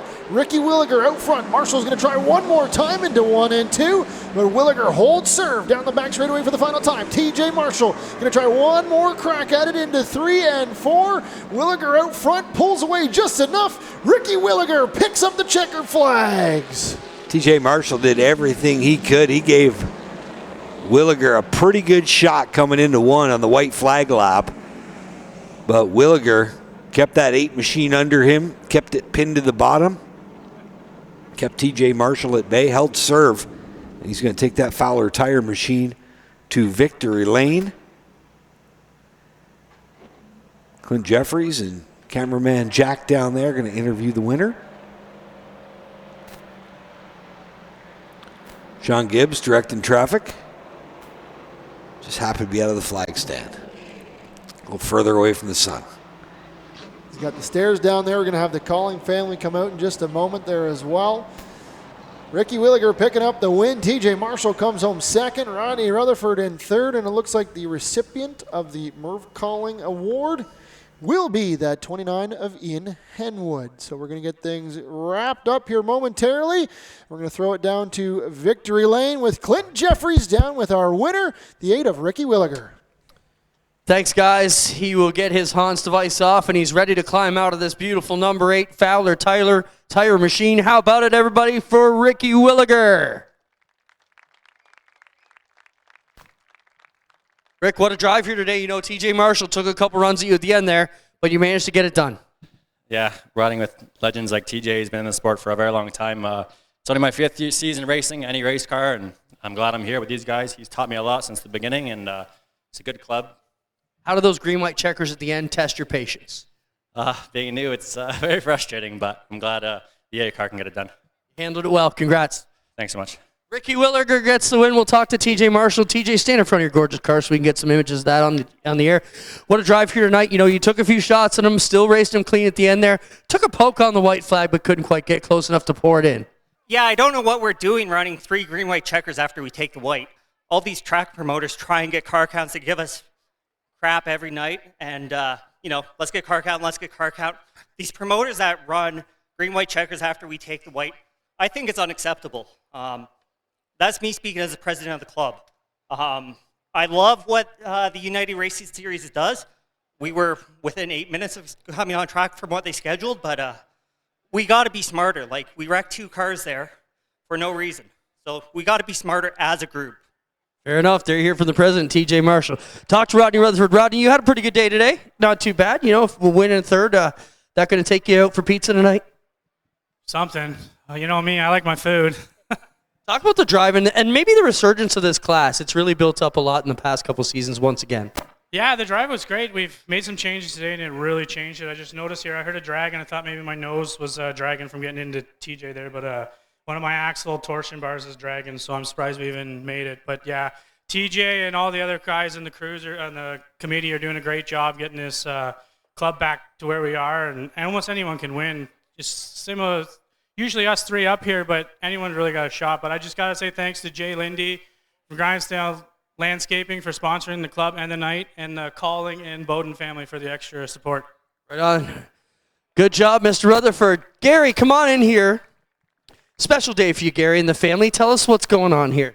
Well, my dad passed away in February there, and so when we laid him to rest there in the spring, we sat down with my mom and all my siblings, and we thought, you know what, let's do something for the Vintage Modified Club, because we grew up and came through this club, and we wanted to give back to a racer that may not have the chance to be up front all the time, but an extra few bucks may get him that part to go to the front. So we put up $500, and then a good friend of ours from Touchwood Cabinets, bless his heart and his whole family, the Bowden family, they said, you know what, we love what you're doing, we love your family, we'll give another $500. So we did both races, and we're glad that we're giving it to a second-generation racer also here, because we used to race against his dad, and it's pretty awesome having my brother, my mom, my sisters, and all the family up here in the grandstands. There's over 20 of us that showed up, and thank you guys for everything. In the Vintage Modified Club, you guys got to support it, man, because we did.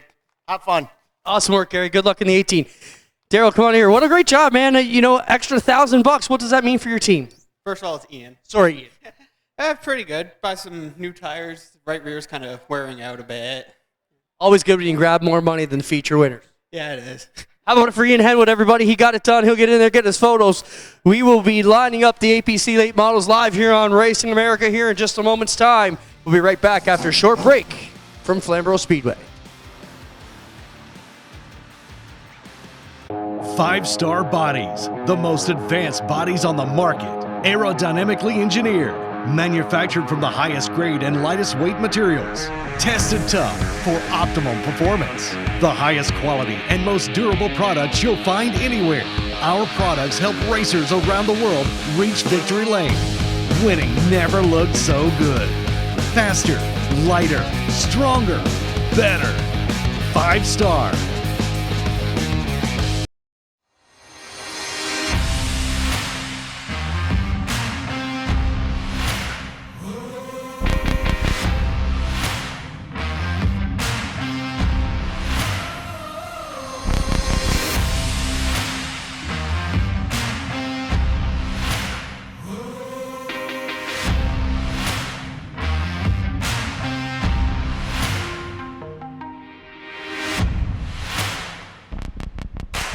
Step into the fast lane with the Race of Champions Modified Series, only on RacingAmerica.tv. The best drivers, the wildest races, and non-stop action are here, bringing the heat to short tracks all through New York and the Northeast. From nail-biting finishes to fierce rivalries, this is modified racing at its best. Don't miss a minute of the excitement. Watch the Race of Champions Family of Series all year long, only on Racing America. Looking for fast-paced action? Get your heart racing at Cordia Motor Speedway. Catch the best drivers from the Southeast compete on the high-speed 3/8 mile oval right in Cordele, Georgia. Just a half mile from I-75 at exit 104. Join us for a fun, family-friendly atmosphere for fans and drivers alike. For more information on upcoming events, visit CordeleMotorspeedway.com. And if you can't make it to the track, watch the action from Cordele live exclusively on Racing America.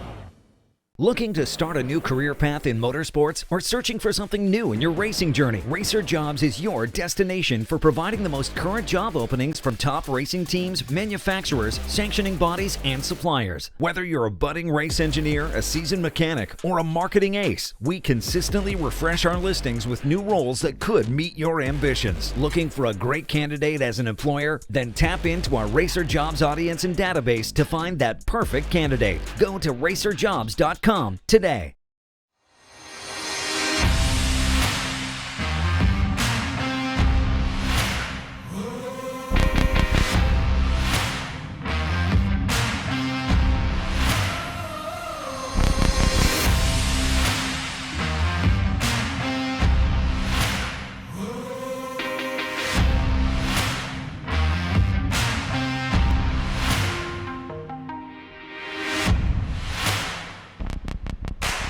Calling all race fans. We have launched a new travel site where the race fans can enjoy free savings and upgrades on all of their travel needs. RacerTravel.com is free to join and unlocks unpublished bookings and rates for our racing community. Up to 50% off on more than 1 million rooms across the U.S. and Canada with unpublished discounts on hotel bookings. Unlock a hidden selection of hotels and rates that cater to your travel preferences. Whether you're heading out to the track as a competitor, fan, or anything in between, use Racer Travel for all your race, business, and vacation travel needs. Welcome to the home of all race fans, Racing America, live short track racing. Looking for the green flag, and the Snowball Derby is underway. Exclusive NASCAR Cup team content. Enjoy competing with your teammates. You already know. Behind the scenes access. Great car, puts on a great show. I'm excited about it. Claim your front row seat to watch the excitement Mission accomplished. and drama. Car lifts up in the air. From grassroots to NASCAR, join us at the home for race fans everywhere. You're watching Racing America. Right here on Racing America. Racing America, it's in our DNA.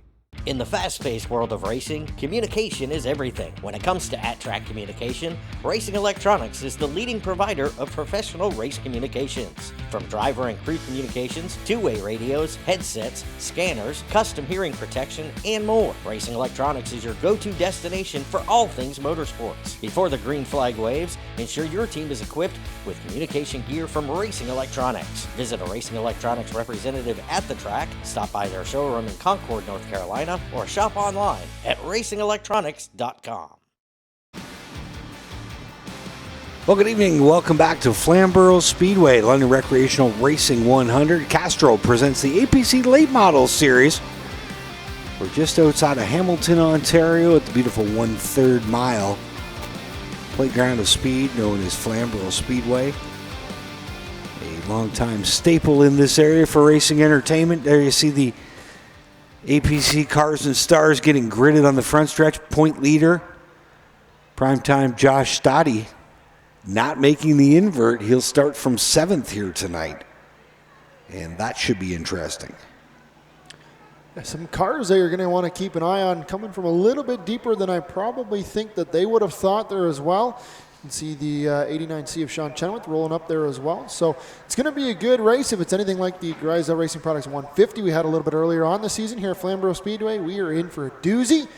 And if it's anything like that Dayco Superstock race, we're in for a certain good feature here coming up for the London Recreational Racing 100, the 10th anniversary for the London Recreational Racing 100. So big shout out to Mike Schmidt and his whole team. And we just, as we had a little bit of a break there, we just had a draw. Big shout out to the A-Team machine of Cole Quinton, doing a bunch of work for the Sick Kids Foundation. So big shout out to them and all the winners that went home with some prizes there as well. So and just an amazing story himself. Cole spent some time as a youngster in the Sick Kids Hospital. Really likes to give back, and that's why they've done that T-shirt promotion with 100% of the proceeds going to the sick kids. And he's a smart cookie, a University of Engineering student at Waterloo, and coming up shortly, he's got an internship, and he's going to intern at Joe Gibbs Racing. So pretty cool for Cole Quinton. There's Fuel Factory, our Victory Lane sponsor. We'll see that can on the top of some race car here later on tonight. As you see the field just getting gridded, and it looks like we are almost set to go. I'm sure Clinton will give us the nod down there, and we'll give you the starting lineup in just a minute. as we inch closer to the London Recreational Racing 100 here this evening.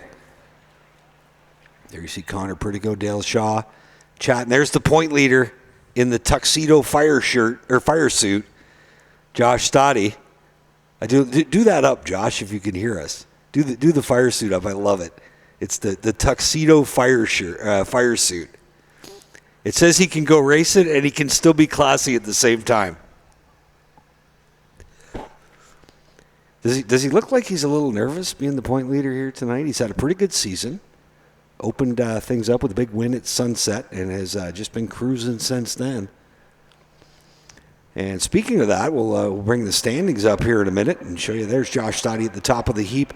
And like we were telling you, 22 points between first and ninth. Now, Joe Lawrence not here, so I guess 22 points between first and eighth here.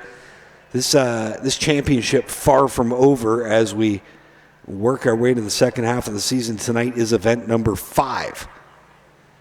5 races to go as we enter tonight's 100 lapper, and they've just told us it is time to bring to you the starting lineup for tonight's 100 lap London Recreational Racing event here at Flamboro Speedway.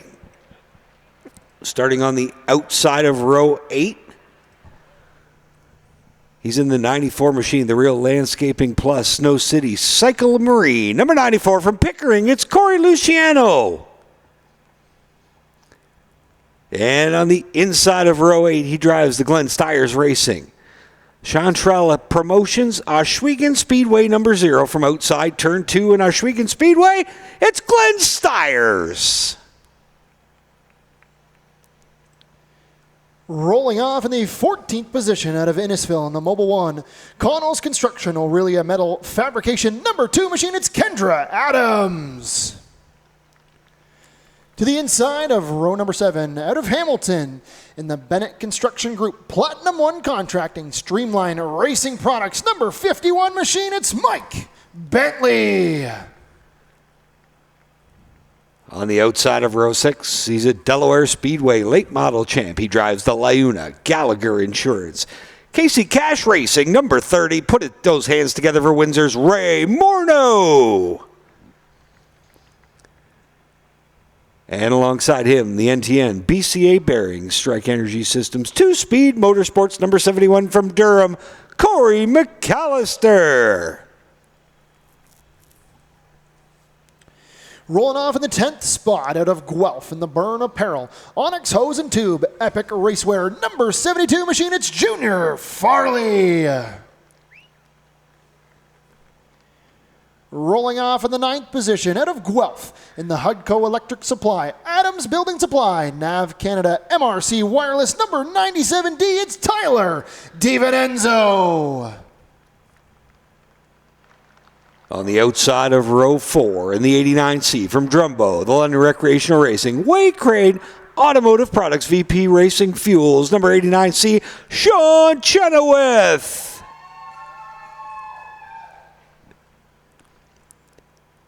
And starting alongside him, your point leader here in 2025, the Canadian Flat Roof Systems, Canada Clean Fuels, Vinnie Masonry, Picolai Construction, number 17. From Chesley, it's primetime Josh Stoddy. Josh, come in here as the point leader tonight. How do you feel about your shot at Flamboro this evening?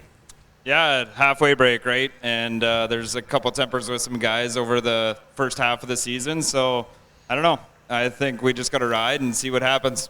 Good luck. Josh Stoddy, the point leader, getting ready to roll, guys. Rolling off in the 6th position, out of Dorchester in the APC Auto Parts Center, Conducive Automotive Warehousing, Miami Muscle Castrol Machine, it's the number 3 of Shea Gamel. To the inside, starting in the 5th position, out of Guelph in the Wellington Systems, Shaw Motorsports, number 83 machine, it's Dale Shaw. And that brings us to row 2. On the outside, the APC Auto Parts Center, Pennzoil, Daco, Stewart's Equipment, AW Millwright, number 22. Two-time champ, the Milverton Missile. Put your hands together for Kyle Steckley. Oh, wait a minute. We forgot row 2. Let's back up. He drives the Pride Seeds, Raptor Filters, Conley Contracting, number 52 from Mount Bridges, Ontario. It's Jake the Snake Sheridan. And alongside him from Kilworth in the Dumas Development, H&N Roofing, Southwest Property Care, Vienna Dental, number 19. Winner last time out, Connor Pritico.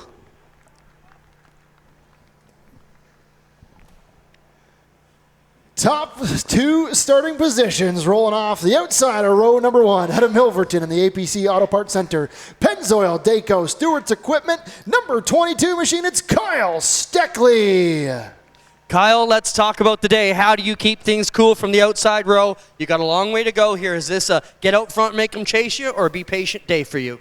Yeah, we'll see how the car fires. I mean, I like the outside here, so should be a fun race. It was nice and hot today, so glad it's cooling down a little bit, but I think we have a really good APC Auto Parts Center's number 22 car, and hopefully we can keep this Port City car at the front all day and be there at the end.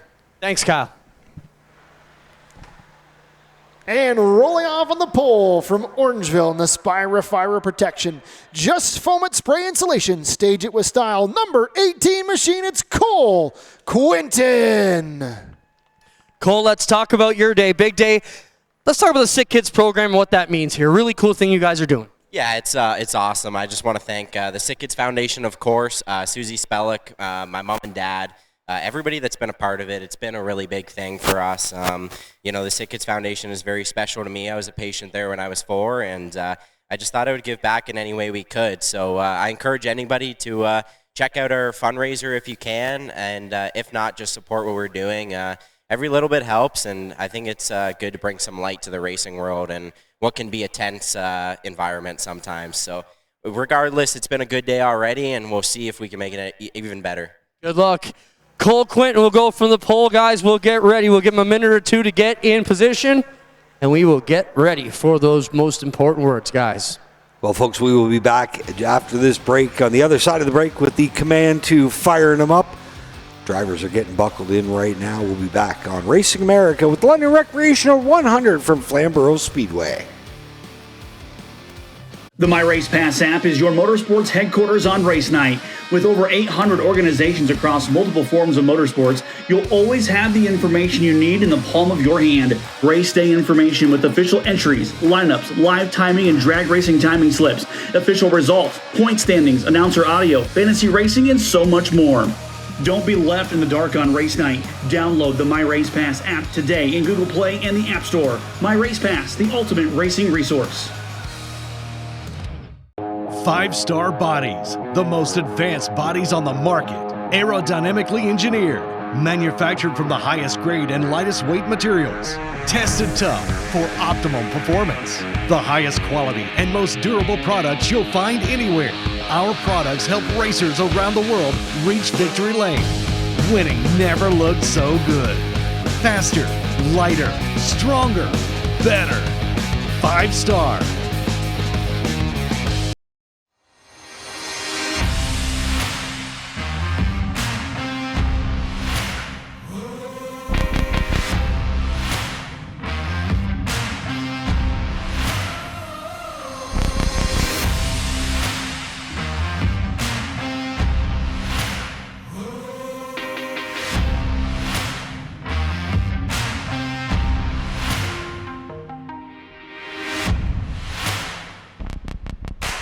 Step into the fast lane with the Race of Champions Modified Series, only on RacingAmerica.tv.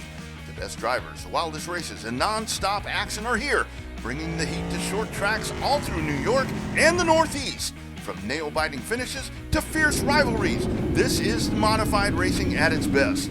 Don't miss a minute of the excitement. Watch the Race of Champions family of series all year long, only on Racing America. Good evening, race fans, and welcome back to Flamboro Speedway, just outside of Hamilton, Ontario. Event number 5 of the APC Night Late Model Tour presented by Castro. There's a look at some determined eyes. Josh Stoddy peering forward. He knows he's got a mission here tonight, and you got to like the way the cards are playing for him. A 10-point lead coming into tonight. After tonight, though, we've got 4 races left. 2 of them are at his stomping ground, Sauble Speedway, a place that he's made his own personal playground over the years. Again, able to capture his third career victory to open the season, and he's just kept rolling in that 17 machine, and he looks laser focused here tonight. Should be a great show, and I think we're getting geared up. Final preparations on these beautiful looking field of APC United Late Model Series Tours for the London Recreational Racing 100. There you see Jake the Snake Sheridan getting his safety equipment finally finished up and strapped into that 52 machine. Winner at Peterborough Speedway a few weeks ago, one of our championship contenders. And 7th career pole for Jake Sheridan here tonight as he captured the Epic Racewear Fast Time Award just a little earlier on this evening. There's a great shot, and I'll tell you what, Flamboro Speedway represented here tonight. A lot of spectators in the stands here tonight. Give the folks a wave. If you're in the main grandstand, wave. Just wave, because the camera's got you on Racing America right now. And there's two-time champ Kyle Steckley, driver of the 22 machine, former track champ here at Flamboro Speedway as well. There's that grandstand crowd, and they represented here this evening. There's the spotters located right in front of the press box. And I believe Clint's got all the dignitaries down there to get things done and get us rolling. We have a group of ladies down here in support of Sick Kids. We want to welcome Susie, Jenna, Shannon, and Layla. How about a big round of applause for our Grand Marshals tonight? They've got important business. 3, 2, 1. Drivers, start your engines! Let me show you something, guys. Jack, come with me. Check this out, guys. Look at the air pressure on Shea Gemmel's car. This car is going to be a handful for a while. There can't be much pounds in this thing at all as they get ready to roll off. I can see the ripples in the tires. I want to get those things up to temperature as quick as possible. And usually when you see a tire failure, one of my favorite lines in motorsports was Larry McReynolds' line. He said, when they've had tire problems before, he said, Goodyear doesn't make bad tires. We just do terrible, terrible things to those tires, as is witnessed by the tire on the 3 car. I don't think that meets the recommended pressure. Maybe not. It almost looked like a drag racing car when they go to take off there. So like Clinton said, might be a little bit of a handful there for the first couple laps on that 3 machine, but I'm sure the 3 along with the rest of the field for the London Recreational Racing 100 going to start those tires a little bit low and get them up to temperatures here as we start to get rolling here in the beautiful looking field. There's a nice overhead shot of the field as we get set to go for 100 laps. The second and final stop here at Flamboro Speedway for the APC United Late Model Series Tour. And I think the field is just about getting set to rock and roll.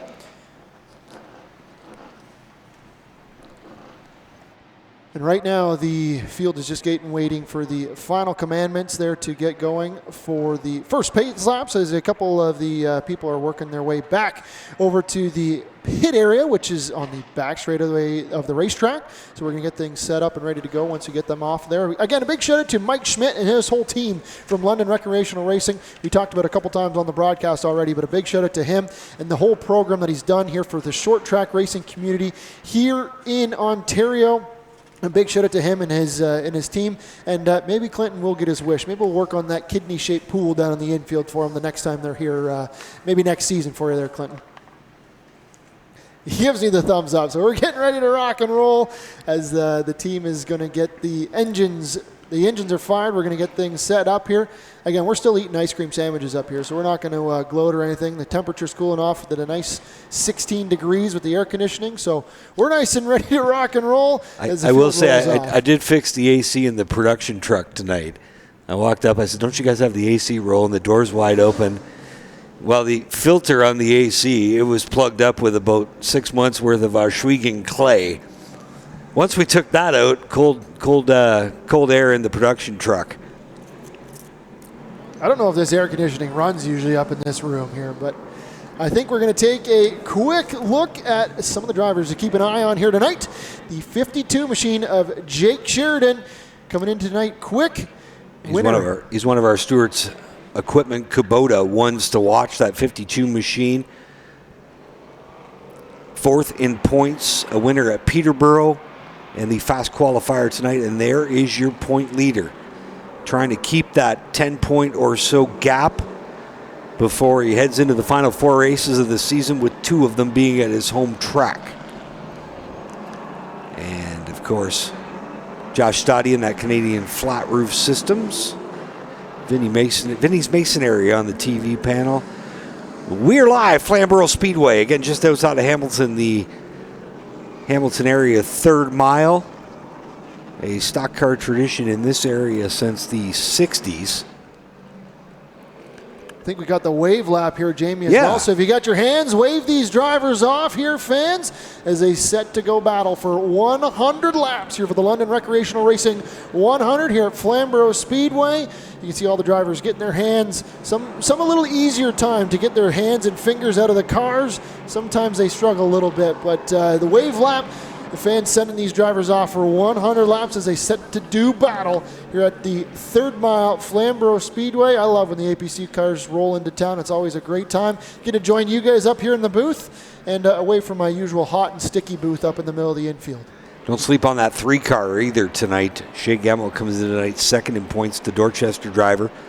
Got himself in the invert. He is a former Grisdale Triple Crown champ here at Flamboro Speedway. And while he cut his teeth at Delaware Speedway, has done a lot of Saturday night late model racing here at Flamboro.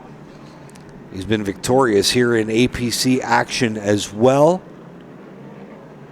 We'll see what Kyle Steckley can do from the outside of row 1. He definitely likes that outside groove. Cole Quinton on the pole. You see the Stage It With Style Spire fire protection machine.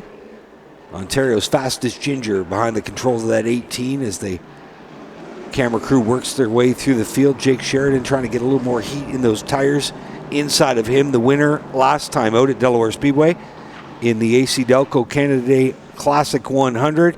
Connor Pritico in the Dumas development machine. There is a lot of talent throughout this field. 12, maybe 13 drivers capable of going to victory lane here tonight. We'll see what happens. Green flag set to fly. Into one the rumble. Quinton on the bottom. Steckley up top. They're racked, stacked, and packed. Double wide all the way through the field. Still, Cole Quinton on the inside. Steckley trying to wheel it on the high side. He's up in the high rent district off turn 4. The Milverton driver will lead lap 1. Still a nose out front of Quinton, but Quinton gets a great run through the middle of 1 and 2. Steckley's got his work cut out for him on the high side now. You're gonna look on the inside at camera angle as they're 2 by 2 for 3 rows deep. Cole Quinton, that time he's gonna edge out in front of that 22 of Kyle Steckley.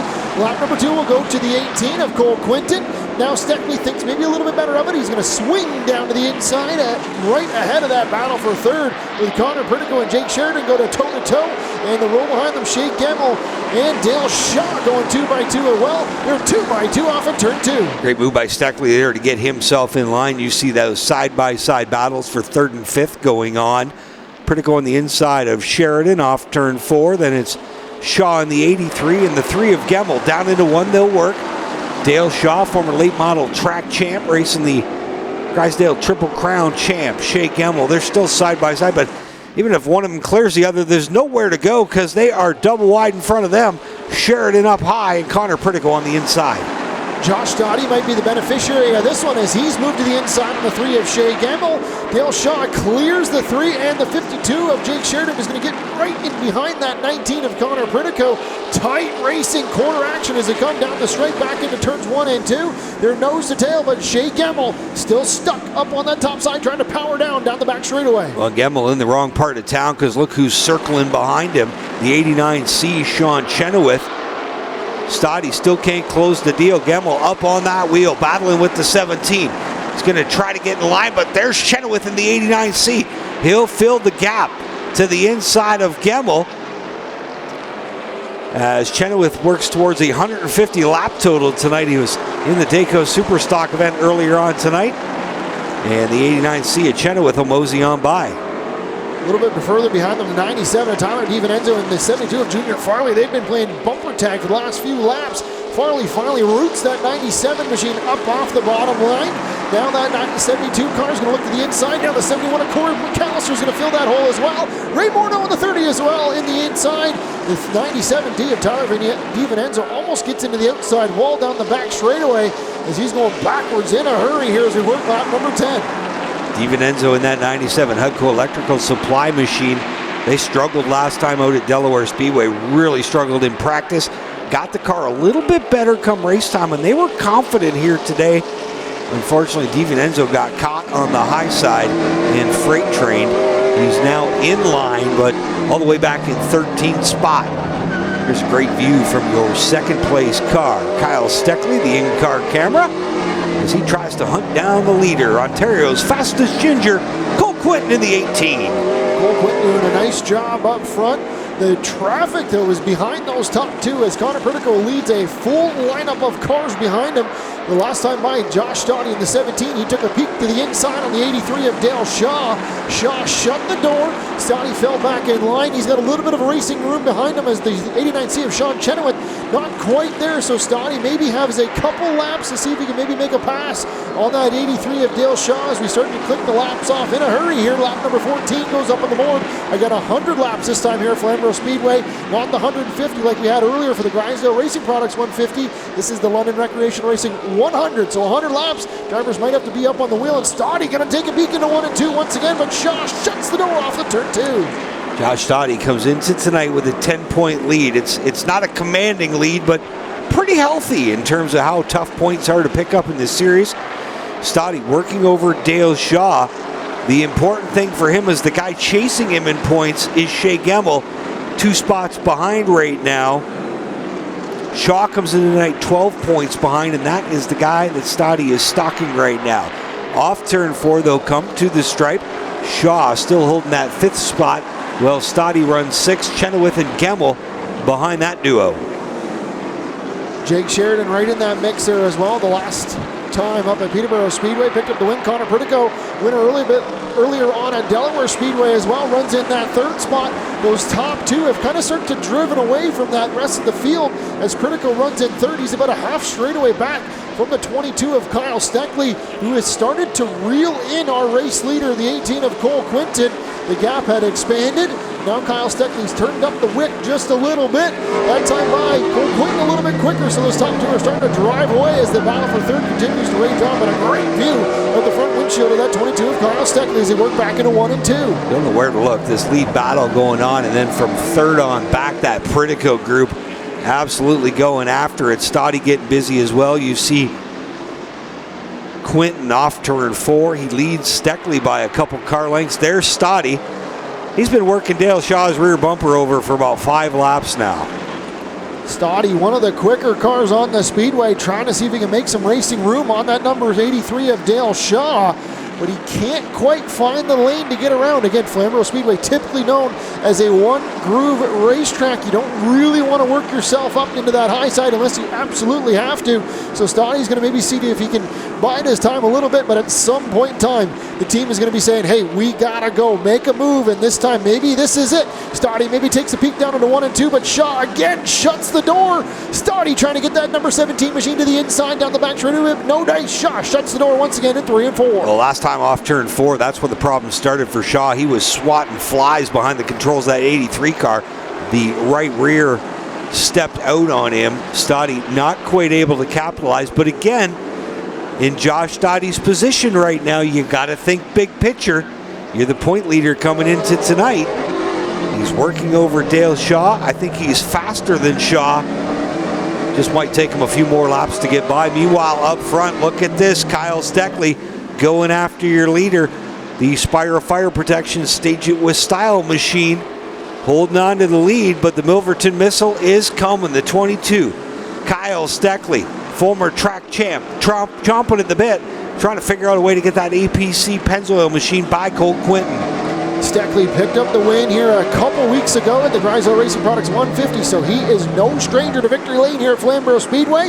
Now he's got to lean down to the inside. Cole Quinton going to try to battle back on the top, but maybe Steckley and Quinton going to go duke it out, but they got some room behind them, so maybe Quinton says, you know what, maybe if he is a little bit quicker, maybe I'll make a move, let him get down to the inside, but I don't know. That race lead is really important here as we work lap number 28.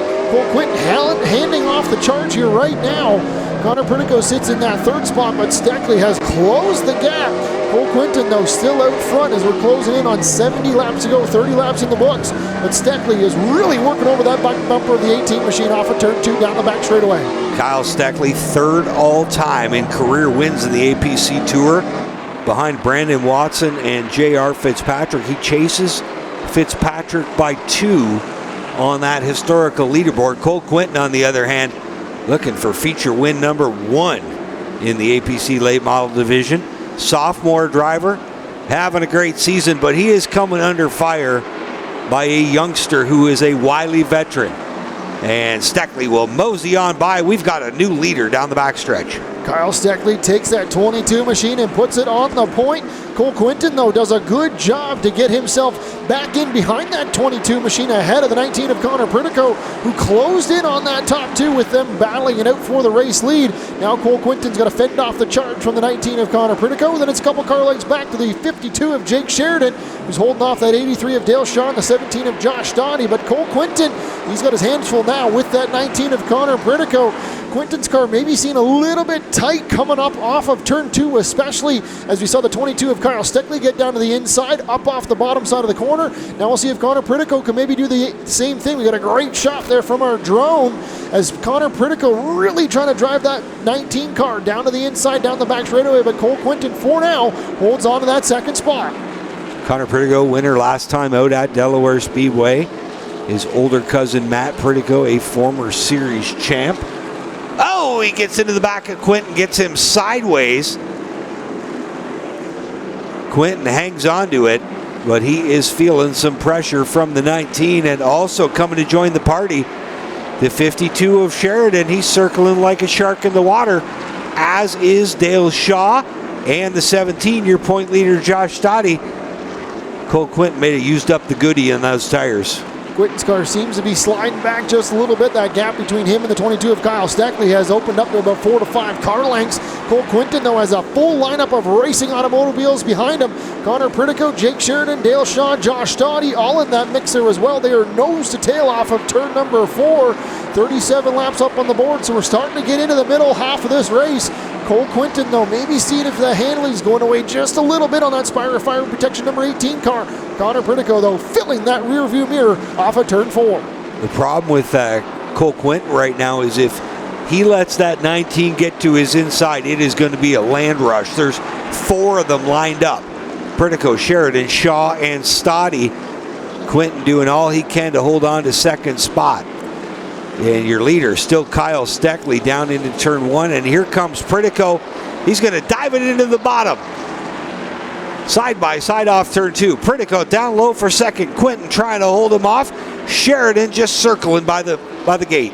Sheridan right in that mix there as well. Cole Quinton trying to hold on to the outside. The one saving grace is we have a couple lap cars coming up here in just a little bit, so maybe Quinton can use those lap machines as a bit of a pick. He's going to try to get to the inside into 3 and 4, but no dice. Jake Sheridan throws that 52. Pride Seeds Raptor Filters machine down to the inside, and Cole Quinton still stuck up on the outside trying to make things happen, but no dice. Sheridan takes that spot away. Now he comes under fire from the 83 of Dale Shaw into 3 and 4. Sheridan, as well as the 83 of Dale Shaw. The more positions they can put between them and the 17, the better they are in the championship battle. But the 17 of Stottie, too strong. He's going to get to the inside of Cole Quinton. And as suspected, when that 18 got caught on the outside groove, he fell back to 6th spot.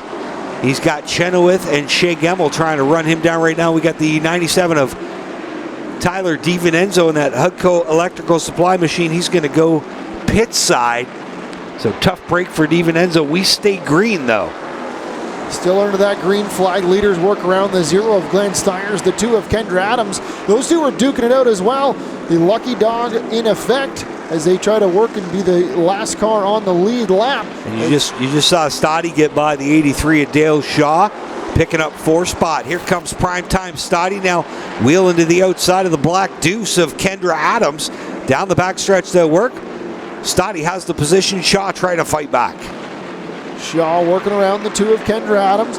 Now Cole Quinton going to try to throw his nose into that 83 as well. But no dice. Right now they single file themselves out. Connor Pritico in second. Jake Sherda in third. Josh Dottie now up to fourth. Dale Shaw back to fifth now. Kyle Steckley's got almost a straightaway lead here as we're closing in on the halfway mark in this one. We have been picking them up and laying them down. They get Glenn Steyer scooted to the upside. Stottie will go by, as will Dale Shaw. Cole Quinton fires through that hole as well. Everybody chasing Kyle Steckley out front. There's primetime Josh Stottie working down into turn one in the Canadian Flat Roof Systems machine. He's running fourth right now. As we close in on our McCall Midway leader, and it is going to be that 22 machine, Kyle Steckley. There's Steckley off turn two. Great shot from that in-car camera, showing how much of a handful these cars are to control around the third mile.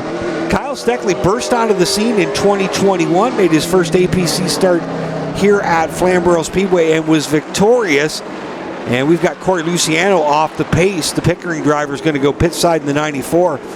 But Steckley's first win came in 2021. And again, he's piled up 9 since then. What a pretty successful start to the career for the youngster from Milverton. Right now doing a good job in that APC number 22 car out front in this one. A new chassis for them, the Port City version 2, I guess they're going to call it. Picked up earlier in the offseason, and so far they're putting together some good work. You can see just, you make it look easy behind the wheel, but I can certainly tell you they're definitely going to work inside that number 22 machine. But a great shot as he comes up off of turn number 4. Saw a little bit of a puff of smoke or something coming out of the 51 car. Mike Bentley right ahead of him. There it is again. Oh, that wasn't a puff, that was a plume. I'm not sure if that's out of the headers or not, but the 51 is off the pace in 3 and 4. I would suspect we're going to see lights out Mike Bentley coming to pit road. You see the hand coming out the window to let everybody know that he is in trouble in that platinum contracting machine. There's lights out Mike Bentley from Hamilton now going pit side. Pit's located behind the backstretch here at Flamboro Speedway. And there's the two-time series champ. His dad, Scott Steckley, multi-time NASCAR Canada champ. So no shortage of brain power and racing smarts behind the setups on that 22 machine. And not that Kyle doesn't do his part. I mean, he's a wheelman, and he's getting it done here tonight. There's Cole Quinton. He has fallen back into the clutches of the veteran Shea Gemmel in the Canusa APC machine. That's the race for 6 down in 3 and 4. Shea Gemmel seems to have come to life here in the second half of this one. Cole Quinton continues to fade just a little bit after starting in that first position. He's fallen into the clutches. There's about a car length between him and that 3 of Shea Gemmel. That's another straightaway back to the 89C of Sean Chenoweth running in the 8th position. But Gemmel trying to see if he can pick up and maybe move up a spot here. Gemmel, no stranger to victory lane here at Flamboro Speedway, and we'll see if he can kind of make his way through some of this traffic as they work in the later half of this one. Another great shot there as they come up off of turn number 4 from our drone. The 3 of Shea Gemmel trying to put the power down there once again. We've run 60 laps here, caution free so far, so those racing slicks starting to heat up as the handling starts to fade away here in the last half of this one. A couple great battles on the speedway. This one you're watching Gemmel and the 18 of Quinton, and this one as well. Sheridan was just tucked up underneath the rear spoiler Pritico a couple laps ago. Looks like he's faded a car length back. We'll see what Jake the Snake can do. Again, one of our championship contenders and a winner at Peterborough earlier this year. There's that battle going on for 6th spot. And regardless, Cole Quinton has served notice here. Great run for the youngster in the 18 machine here tonight. Hopefully he can close the deal out. And these two had issues at Delaware Speedway. The last time out, Shea Gemmel squeezed the 18 up close to the wall a couple times.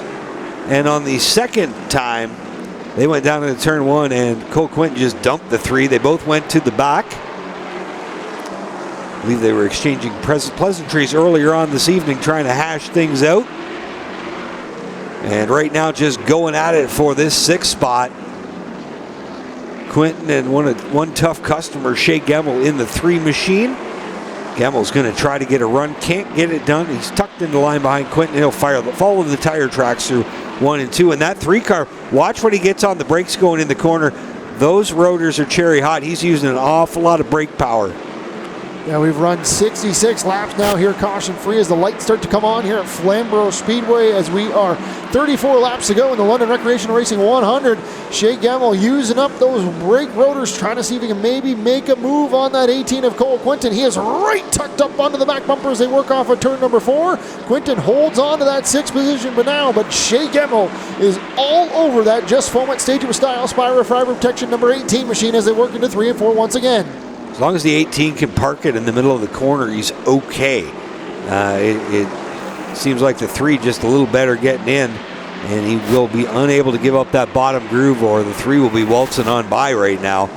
But Quinton doing everything he can to try to keep that thing pinned to the bottom through 3 and 4. This time he scoots up just a bit. Gamble right there, but can't capitalize. Another battle on the Speedway. Jake Sheridan's pulled back up to the back bumper of that 19 of Connor Pritico, as Sheridan maybe just a titch bit quicker, but no racing room to try to work his way through. But Connor Pritico holding on to that 2nd spot for now, but Jake Sheridan trying to see if he can maybe make a move. This time he takes a peek down to the inside. Pritico handling might have gone away just a tiny bit as his car starts to slide up the racing surface. Sheridan really seems to be glued down to the bottom, and that's allowed him to pull right back up to the back bumper. But like we said earlier, Jamie, it's one thing to catch a driver here at Flamboro Speedway. It's another thing to try to get around them as they work into 3 and 4 once again. Well, and as these two get battling, look who's entered the picture, the 17, Josh Stoddy. Really under the radar tonight. A solid 4th place run for that 17 machine. And he's got a great view of this battle going on between Pritico and Sheridan with 28 laps to go. Down into 3 and 4. Pritico holding on to 2nd spot in the Dumas Development Machine, the sophomore driver. Jake Sheridan, the wily veteran, 3 career wins to his name. Trying to solve the Connor Pritico puzzle here in the late going. Pritico's almost kind of moved up a half lane on the Speedway to try to keep that momentum up at the top. Pritico trying to run almost maybe a half groove higher. Maybe we'll see it here from the drone shot. There you can see Pritico running up just a little bit higher. That's not allowing the 52 of Sheridan to get down to the inside. But Pritico doing a really good job keeping that momentum up as that battle continues to rage on for 2nd and 3rd. Still the battle goes on for that 6th and 7th spot as Cole Quinton still holds that 6th position, but Shea Gamble is right there as well as we're starting to get into the final quarter of this one. Yep, 25 laps to go, this time back underneath the stripe. A couple laps ago, the 3 of Gamble had him right jacked up. When you see the 3 car, look at the right front of that car. It is nothing but rubber marks, and my guess it's the tires of the 18 that caused them. There's that battle for 2nd again. And this is all going on about half a track ahead of this battle for 6th. Everything really strung out. Now, Sheridan trying to make a charge on the 19. Well, also watching the Gamble battle with Cole Quinton for 6th spot. Great job by Abby. Showing that view as Connor Pritico and Sheridan hustling down into 1 and 2. And Pritico's been able to run about half a groove up off the Speedway and been able to hold on for now. Well, you see a big shot there from the 52. He gets around the 19 of Connor Pritico. So there was 2 fingers there for the record. I think he just gave him the peace out sign. Jake Sheridan, he takes that 2nd spot away. He's going to try to drive away now from that 19 of Connor Pritico. Josh Shoddy now trying to see if he can set his sights on that 19 as we close in on the final 20 laps to go in this one. And Sheridan's got to be relieved. It took him about 40 laps to get by Connor Pritico. Did a great job holding him off. Meanwhile, Shea Gamble has got by the 18 of Cole Quinton. Gamble up to 6th. Quinton back to 7th. Behind them, Sean Chenoweth having an 8th place run here tonight. Junior Farley 9th and Ray Morneau in 10th. With less than 20 laps to go, McAllister 11, 2 laps down. Steyers 12th. Kendra Adams 13th. Mike Bentley, Luciano, and Tyler DiVincenzo off the Speedway. Again, this is all going down behind our race leader, Kyle Steckley, who seems to be calm and cool. Not even really seeing any heat generating in those rotors as he comes off of turn number 2 once again. Steckley almost on cruise control here as he's got about a straightaway lead over that battle for 2nd. Jake Sheridan, Connor Pritico, Josh Stoddy all in that mix there as well as they work around that 2 of Kendra Adams. There's a good shot, that 22 of Kyle Steckley. He's closing in on the back bumper of the 72. Right in front of your leader there, the 30 of Ray Morneau, able to get 9th spot from Junior Farley. You see that race going on right in front of your leader. There's Corey McAllister. There's that race for second. Well, it's kind of over now. Sheridan has the spot. Pritico runs third and Stoddy fourth. And Gemmel again able to get by Cole Quinton up into sixth spot. And now you see Steckley has now lapped up to ninth spot. Farley is 10th, one lap down. Ray Morneau next on the chopping block, and that 22 has just been on kill here tonight. Close it in on a couple laps to go here before we get 10 to go, and so far clean and green in this one. Kyle Steckley way out in front as these drivers have run 87 laps under that green flag. Those tires are starting to heat up. They're slipping and sliding. We've seen Jake Sheridan up off the corner 4 a couple laps ago, right sideways as he came off of turn number 4. Handling really starting to go away here on these slicks as Sheridan runs in second, Pritico third, Josh Stoddy fourth.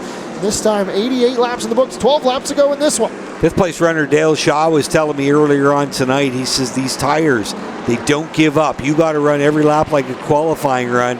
And then he said, you young guys, these young guys out here, they run every lap like a qualifying run. And I said, Dale, how old are you now? He said, 31. I said, you're still a young guy. But he said by the end of this race, he will have his tongue hanging out. And with no cautions, it'll really be hanging out. There's your leader trying to lap ninth place Ray Morneau out of Windsor in the Liuna machine. And Morneau giving him the point to the bottom. And he'll let the 22 of Steckley mosey on by. Morneau in the lucky dog position right now. As Steckley tries to run down Sean Chenoweth, who runs 8th, still on lead lap. Morneau has actually done a good job after coming from towards the back as he's kind of worked. He started in the 12th spot up into that 9th position there now. So good job by that 30 team kind of picking them off here as we continue to close in on the final couple laps. Steckley going to go to the outside on the 89C of Sean Chenoweth. That's going to put the battle for the 8th and 9th position. Sean Chenoweth might have opened the door for the 30 car into 1 and 2. Morneau sees how it's done on the high side. He's going to take a spin and he'll get it done. When was the last time you saw somebody pass Chenoweth for position on the high side at Flamboro? How about that? Ray Morneau from Windsor now up into 8th spot. This is all going down just behind your leader, 1 lap down. I almost looked like the 89C had caught him by surprise as Morneau just jumped to the outside and rocket chipped around that 89C. 5 to go at the line this time by. Down into 1 goes Kyle Steckley. He'll work around Kendra Adams. Again, less than 5 laps to go for the London Recreational Racing 100. Kyle Steckley back up off of turn number 4. The laps are clicking off here. 4 to go as he comes underneath the stripe this time. Still not even a scratch on that 22 machine. Not even the rotors are glowing. We see a great chop as he comes up off of turn number 2 down the back straightaway to 3 and 4. 3 laps to go. This time as he comes underneath the stripe, Kyle Steckley in control of this one. They have been getting it done in a hurry. This race isn't going to last much more than about 27 or so minutes. Kyle Steckley leads down the backstretch in that 22 machine. The Milverton Missile with 2 laps to go at the stripe. He's going to wheel that 22 off turn 4 and 2 to go for the 22. Kyle Steckley had a lot of racing room behind him. He's going to set his sights on the 18 of Cole Quinton, but he might just kind of keep it in control here as he come up off of turn 3 and 4. Kyle Steckley, this time underneath the stripe, is going to see the white flag in the air. 1 lap to go for the London Recreational 100. Steckley through 1 and 2. He comes up upon Cole Quinton. Doesn't really have to make a move on the 18. Works through 3 and 4 for the final time. Kyle Steckley, for the 10th time in his APC late model career, will go to victory lane. Wins again here at Flamboro, the 2-time champ. Now just 1 win behind J.R. Fitzpatrick for the runner-up spot in all-time career wins. Steckley came into tonight 7th in points. This will definitely move him up into the top 5. And just when it looked like he might have been out of the title picture, a big win here tonight will get him right back in it. That car seemed to be on kill as the 22 of Kyle Steckley comes home the winner. Coming second is the 52 of Jake Sheridan. And a good run, I'm sure, for the team on the 19 car. Connor Pritico comes home in the 3rd position. I'm sure that team, they've struggled a little bit here at Flamboro Speedway. I'm sure they're going to be happy coming on the podium here tonight. And you want to talk about a kid with patience beyond his years. Kyle Steckley in the 22 machine. I think he knew he was faster than the 18, and he just waited for his opportunity. Didn't force things. Waited till he was able to pounce and get by the 18, and after he was even, he was leaving. Wins this one by a substantial margin over Jake the Snake Sheridan, who comes home second. Probably one of the busiest late model drivers here as well, as Kyle Steckley pulls into Fuel Factory Victory Lane. The team's going to go over there once again. The 22 machine of Kyle Steckley sweeping the season series here at Flamboro Speedway. And the belts and buckles are going to come on undone. I'm sure he's hot and toasty. He's going to try to get a cold drink in there as well. I'm sure the track temp hasn't cooled off too much, but Kyle Steckley picking up the win here in the London Recreational Racing 100 at Flamboro Speedway. I'm going to throw it down to Clinton Jeffries here in just a second, but Kyle Steckley claiming victory here once again at Flamboro. Thanks a lot, guys. Kyle once again, where he got his first APC feature win. He'll get down here in the Fuel Factory Victory Lane for the APC Series. He's got a winner's hat. He's got a cold drink, and we'll get him out here in just a moment's time. His 10th win on the tour in the 10th edition of the LRR 100. Mike Schmidt coming in here to give him a handshake and say you're welcome for all the cash. They got the big checks down there, Clint. You love the big checks. Here he comes, ladies and gentlemen, in the Fuel Factory Victory Lane. How about it for Milverton's Kyle Steckley? We do got the big check. Kyle will work his way around the front. We'll get a word with him here.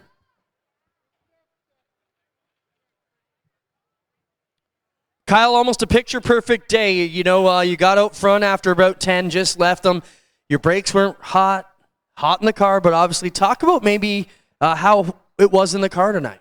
Yeah, it's definitely a hot one. I mean, it was hot all day today, and that was a workout alone. So luckily I had a really good Port City race car. It was hooked up all night long, and we just rode there the first 15, and Cole started to just fall back ever so slightly and got by him. And I was honestly pretty loose. I thought, you know, it'd be nice to get a caution and warm up the tires and get a heat cycle on them and hopefully tighten me up, but it just worked out that the car tightened up on its own, and we were able to stay ahead of them all. So really proud of my 22 racing guys, APC Auto Parts Centers, Pennzoil, Daco, everyone who supports me, and happy to be back here in Victory Lane for the LRR 100. Congrats, Kyle. Thank you. Kyle Steckley picks up the win, everybody. We'll get over here and talk to Jake Sheridan and Connor Pritico as well. Now, Kyle just told me he wanted a yellow, and I think you really wanted that yellow, Jake. How would that have changed things for you? I'm not sure why he needed it. He was gone. But, yeah, I think I just needed that little heat cycle in the tires. The caution, I think, could have been beneficial, truthfully. He had a good car. We just struggled with you know, rotating all day, and we got it better the best we could. I had unreal drive off, and I think that could have been, you know, crucial for a late race restart. So that's okay. You know, it's too bad. We brought a great race car. You know, McCall's boys here did a great job. Raptor Filters, Collins Construction, Pride Seeds, Brabham Farms, Reynolds Trucking. These guys have been, you know, with us. We've had a wicked year and another pull of the day to add, and it's cool, you know, but that's okay. He keeps winning. You know, maybe he keeps moving his way up in points. He'll get to start where we do. Well, Jake, good points day. Congrats. Thanks, guys. I really appreciate it. What a recovery after last race at Delaware, and the guy who, well, had a great night at Delaware. Not a bad night tonight. Connor, you know, third place, still trying to climb up those point standings. Came in tonight, sixth in a close race. This is going to help you out a bit. Yeah, I think it helped a lot. We had a really fast car there. We just weren't Kyle Steckley fast. But, you know, I was saving there, got around Cole with, I don't know, there's 80 to go, 70 to go, and I was just kind of cruising, and, you know, the car just started to get a little bit too tight, Motor was hot, brakes were hot. But, you know, when you run 100 laps here, that's what's going to happen. So it was nice to go start to finish. I do wish we had a yellow. Would have liked to seen what happened with the lane picks and whatnot. But, you know, it was a good run, and our got to thank all my sponsors with Domus Developments, Glencoe Auto Recyclers, Southwest Property Care, Wounded Warriors, they jumped on board, H&N Roofing and Sheet Metal, Valora Trailers, Tush Real Estate, the whole nines. They're just awesome. Glad I'm able to do what I like to do. All right, there you have it for Connor Pritico. He'll be third tonight. Jake Sheridan, second. Your winner, Kyle Steckley, continues to celebrate in Fuel Factory Victory Lane. That'll do it from trackside, guys. Take us home. Well, thanks again for watching London Recreational Racing 100. I was hoping to get a caution, Clint, earlier on tonight. I got to give a big shout out to my fiance Karen. 2 weeks from tonight, we're getting hitched. And I would like all of you to join us 3 weeks from tonight for the next event as we celebrate our honeymoon at Sauble Speedway for the next APC race. On behalf of Clint Jeffries down pit side, Kevin Small's joining us up here in the booth, everybody in the truck, all the camera crew, I'm Jamie Mosley saying thanks for joining us tonight. We'll look forward to seeing you next time on RacingAmerica.tv for APC action. Battle at the Beach on the August long weekend.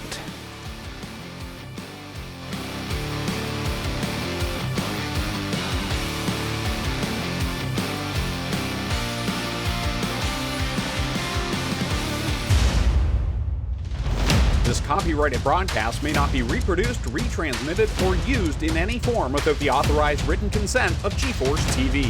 GeForce TV would like to thank you for your support and for watching today's broadcast.